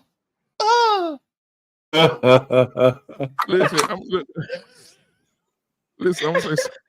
All right, I'm done playing with y'all. Trey, hold on. Let me ask you a question, Trey. So after you guys make PB&J sandwiches by the beach, how do you think her mindset would be after that? Probably frazzled. She would probably be how do I put it? She'd probably be confused with emotions. Oh, hey, look, you see that facial expression? Let me see that facial expression. Take heed. You know what they're saying? Yeah. I want to find out about this. I'm curious. That's not what I said. That's not what I was saying. Look, if you haven't been, you know what? I want to say this real quick. I want to talk to the second Alyssa. Alyssa, please. Anissa. Anissa, I'm sorry, baby. Okay. I want to talk to the second one that was swirling the wine. That's who I want to talk to tonight. Girl, she had that glass. She said, on the first one. There she go. He got it, Craig. That's there's my girl. Go ahead, take a step. You look thirsty. Yeah, go ahead, take a step, baby. You look thirsty, baby. How does that feel? Take it. She on the second one. Take it. Go ahead and take another sip. Yeah. Hey, now take heed. Imagine if that baby had 4 or 5. I would be asleep somewhere. I would be. Yeah, you be asleep. Oh yeah. No, not with Trey. I would be asleep. Look at Trey eyes. Hey, black man, let me tell you something, man. Trey totally missed what Arpain was doing, man. He missed it. Arpain gave him the alley-oop. Arpain said, Anissa, go ahead and say I'm seasoned. Go on, say it again, Anissa. Say I'm seasoned. Go on, say it again. Say I'm seasoned. I'm good in season. You she's seasoned. too. She just said it right off the bat. So you seasoned. So you know what's up then. I know what's up.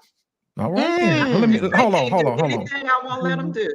Look here, let me ask you a question, baby. Listen. Okay, go ahead. Let me ask you a question, baby.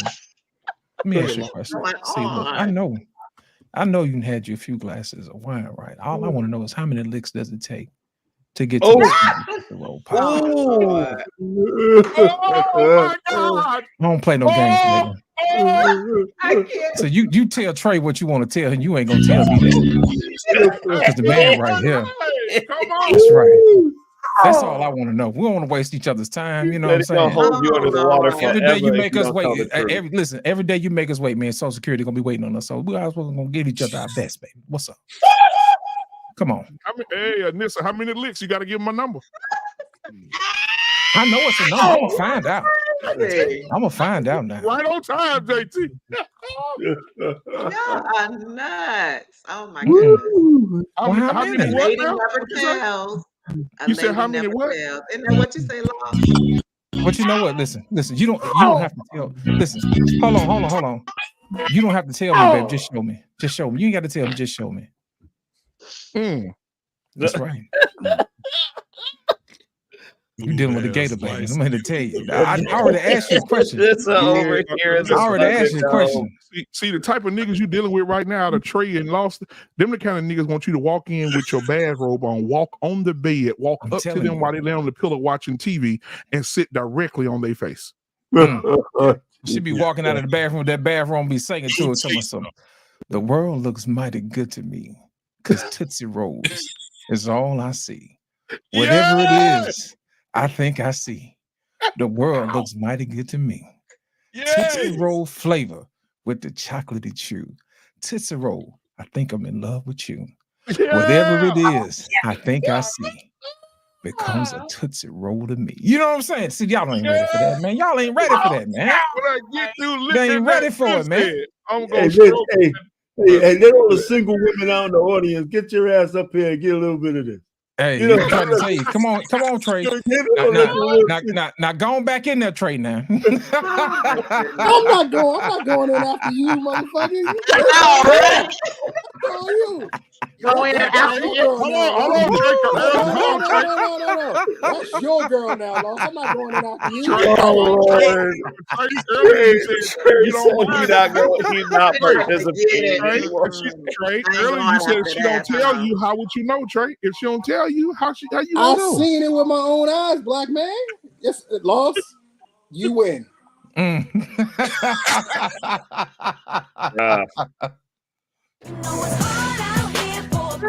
just saying.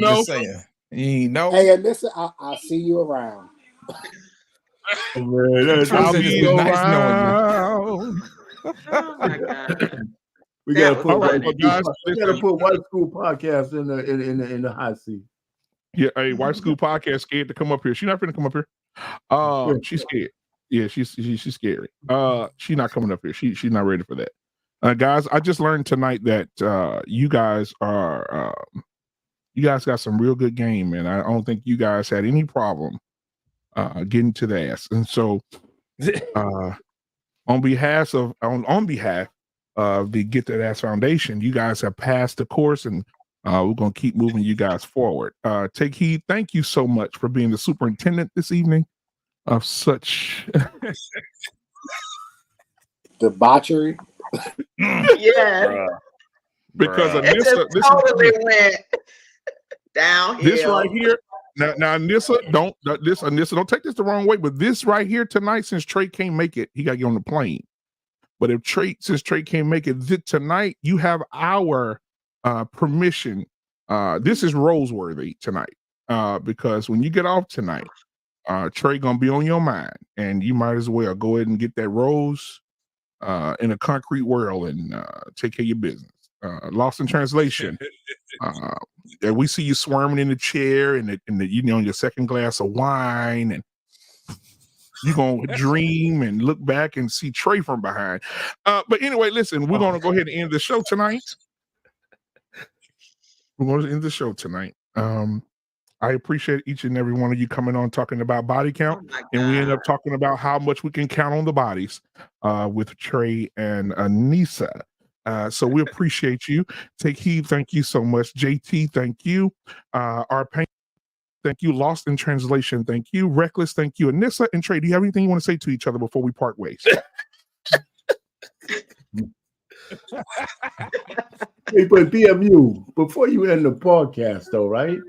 Yes, sir. Did we actually answer the question? Because it sounds to me that we're not really that concerned about the body count. It's just how it looks when the woman's on our own. Right. I think we're not. That's what I said earlier. We're not looking for virgins. We're not looking for virgins. We just don't want viral. Meaning that everybody that's been with you, everybody knows. You know how many women are breathing a breath of fresh air out there? They said, "Oh, really? Shit! All I got to do is hide that shit." Yeah, great. We're not looking for viral. And basically, what I'm saying, what goes on in the dark will come to the light. If she was a hoe, one day you'll know. Let me say it again. That's true. If she was a hoe, one day you'll know. One day you'll see how she moves. Because remember the girl I was telling you about at the barbershop. After it was over, I became Professor X on her ass, because I was just thinking like, damn. And some of the dudes that the barber named that she had screwed was at the family barbecue, and she hugging them people and telling them, "Hey, how y'all doing?" I said, "God damn, she's in there actually interacting with these niggas like she ain't did nothing." Wow. So all the Oscar performances should go to women. Women are absolutely wonderful at hiding their coochie facts.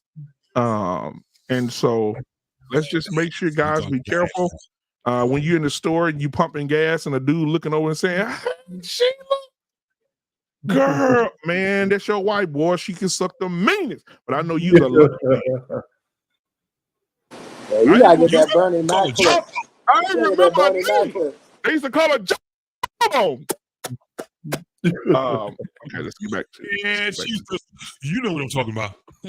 He said, "That's my hoe you talking about. I mean, my wife." You want your cornbread? Oh my God, that boy said, I knew you back in the days. Your wife done sucked a minutes, but I know you's a lucky man."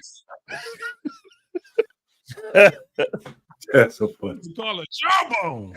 They used to call her Jawbone. Oh my goodness. Okay, guys. I'm gonna have that clip next time. All right. So Anissa, thank you so much for participating tonight and showing your love for Trey. Trey, thank you for showing your love for Anissa. You guys look great together. I'm definitely going to be at the wedding, baby shower, and all that stuff. And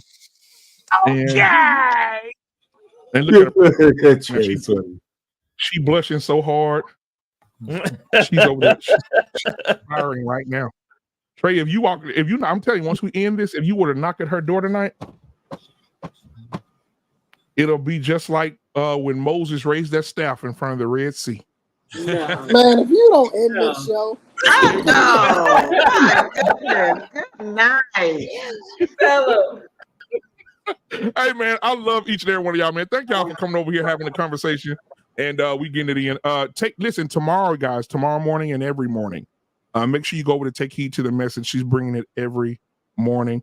Make sure you go support her. Make sure you put some cash apps in there. Make sure you put some super chats in there. What time? Take Heed. Are you going on tomorrow? 9:30. 9:30 Eastern, right? Eastern, yes. So okay. So make sure you get over there because this morning she had a great show. Yesterday she had a great show because yesterday we was in that thing roasting. I mean, it was real bad. We were saying that some woman needed a dish with a battery on it. Her pussy smelled like casket pillows. I mean, it was just real bad.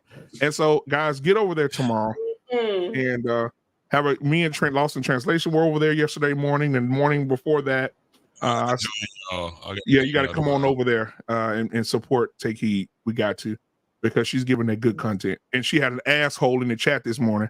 Before I can get to him, she had already got him out of there. So, but again, thank you, Take Heed. Make sure we support her tomorrow night. JT is the guest host on Unapologetic. And so he's going to be talking about, what are you talking about tomorrow, JT? Told y'all, man, Drill ain't getting the show back. We're going to be talking about your blackness being significant in America. You call yourself black. Nice. Absolutely. So y'all come and tune into that 8:30 Central, 9:30 Eastern. Shushu, first show of Power, Raising Canaan, came on Sunday night. So if you want to go support Shushu, she gonna be into the third. She gonna be on into the third. Yeah. So she's the third one. Yeah, the third one. So we already on episode 1. Yeah. So episode 3, you start seeing Shushu in the episodes, guys. So make sure you go and support Shushu and watch Power, Raising Canaan. It starts episode 3, and you'll see old Shushu right from over her. And that's what she's busy with right now. So that's why they're on a hiatus right now, and JT is taking over for them until they get back. So thank you to JT, and shout out to Shushu, all the hard work she's doing over there on the set with 50 Cent. And shout out to Mandrell, who won the Little Man contest. He was able to lift 25 pounds while squatting in front of a tricycle. So we want to send a shout out to Mandrell for winning that. And Lost in Translation, you had a great show on Sunday night. So let's make sure on Sunday night you go over to Lost in Translation. And we were all in the chat, man. Take Heed was over there. We was all in there supporting you, brother. So make sure you support Lost in Translation on Super Sundays. Reckless Ray, when do you go on, sir? I won't be on tomorrow. I found out that we have like a work thing that's going to go into the time. Normally we're on every Thursday evening, but I will have my episodes. I've got episode dropping tomorrow. And then around 3 p.m. Central Standard Time, I premiere them out there. Normally, if I have time throughout my day, I'm in and out of the chat with you guys. And then Thursday, I will have the pre-show for Future Financial Strategies. That will be dropping on Thursday as regular. It's just we won't be doing the live tomorrow. Not going to be able to make it. And make sure Arpain had a great conversation yesterday as well. So make sure you tune into Arpain. He's over here on the Black Man Unfiltered Network every Monday at 5 o'clock Central, 6 o'clock Eastern.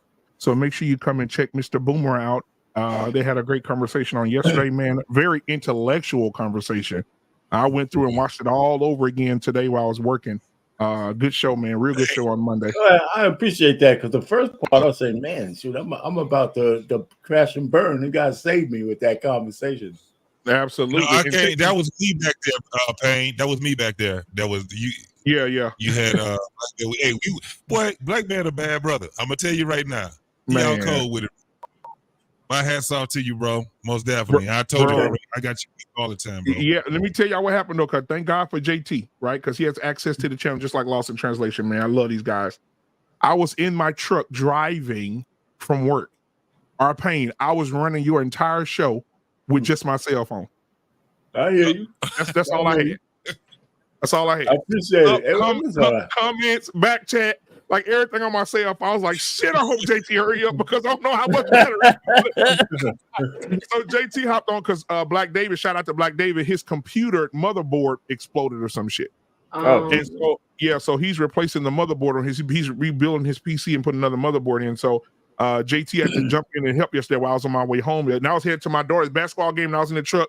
And JT said, man, everybody, brother, I got you. I said, okay, appreciate you, man. So shout out to JT for always hopping in. Lost in Translation as well, brother, man. I don't know what I do with you guys without you guys. I appreciate that. That brother Grant came up. He was interesting. He was, bro. Y'all had a really, really good conversation, man. So if y'all haven't watched that, go watch Mr. Boomer from Monday. It was an amazing show. They had a really, really good conversation. All right, man. Can I have one shout out though? Because tomorrow, right, I'm gonna fool around on my channel, right? I'm gonna go live for the first time with a sports talk, right? I have this. It's at 7 o'clock. So I don't know what I'm gonna do. I'm gonna just get up there, and just start rattling off at the jibs. I know a couple of people might come up, so I'll drop the link if you guys. It's 7 o'clock. It's on the swivel at the sports bar. Okay, absolutely. And I want to say this too. On Thursday, Dr. Nkumbe and Coach K will be back on their show, and they're talking about empty promises. So make sure they're talking from a mental health perspective, how to deal with empty promises and people who say so much but do very little. So make sure you come and see that tomorrow. You got JT with You Call Yourself Black, but does it have sufficient meaning in America? And then on Friday, this is the one I'm excited about, the barbershop talk. Every man should be a monster. We're talking about that on Friday in the barber shop. So that's going to be an exciting conversation. That's really going to be a good one. So make sure you guys tune in. Make sure you guys support the channel. Make sure we support everybody else on the panel who is doing the work as well. Trey, thank you. What time is it tomorrow? Tomorrow, 8:30 Central and 9:30 Eastern for JT. So my thing is at 7 Eastern, so it's earlier. Yeah. So Trey, thank you so much, man, for supporting the channel and coming over, man. I appreciate you, brother.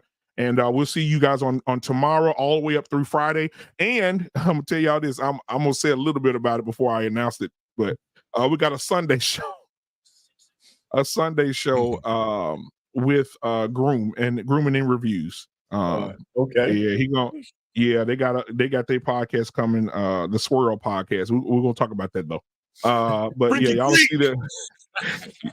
As y'all know, he cut all his hair off. The boy looked like a Nazi. He run around being American history. He got on. I seen the bald head and the tattoos. I say, what the fuck? Well, that's Kratos, man. That ain't no that's Kratos, man. Kratos, yeah. And he said he donated his hair to the cancer research. So shout out to him. They cut his hair off. Yeah, they don't want nigger hair. They just want their hair. Our shit ain't worth two dead fly smashed. But yeah, so he cut his hair off and donated all his damn hair. So, all right, guys. Well, thank you so much. Before we go, take heed. There's a commercial that we shot a while back, and I don't think I've ever shared it with you. I think we're going to start back promoting it. It's for the young women in the community who decide not to comb their hair. But they decide to just wear wigs. And so we have the commercial. It's in here. Where is it at? I want to share it with her before she leaves because you never know. You may know somebody that can use this. Already say he because you already know it's about to be so. So I want to share this. I already know what it is. So give me a moment. Let me find it. Here it is. All right, here we go. This is the commercial. Take heed. Hi there, Black Men Unfiltered. Listen, today we have a special offer. We have the Wig Snatcher 1000 on sale for $19.99. Get yours now. Are you tired of your wife getting up every day looking like Rick James? Are you tired of your wife getting up every day looking like James Brown? You don't have to do it any longer. You don't have to suffer anymore. We have the Wig Snatcher 1000. We have them on sale now, $19.99. Get yours today.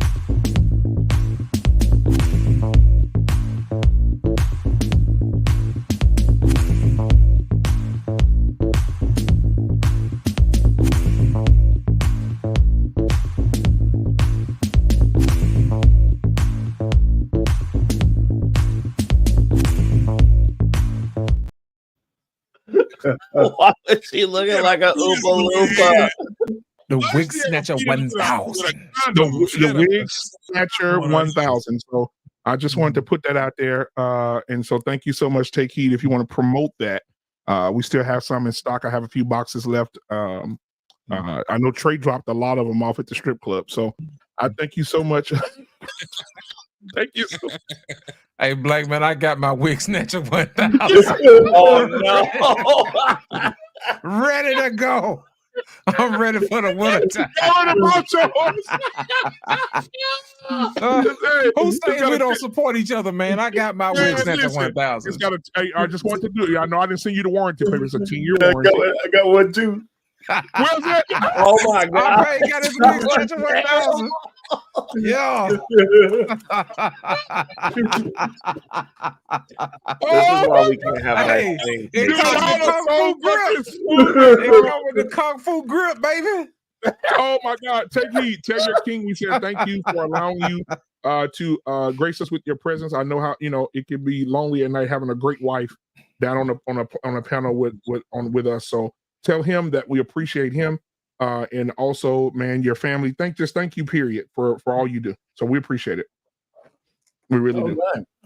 All right, man. So y'all have a good night. Hey, Arpain, remember, you can't say you got a good marriage in class if you, after all these years, you ain't ate your wife's ass. So you need to go and take care of that. Everybody else. Y'all have a good night. We'll see y'all tomorrow. Peace.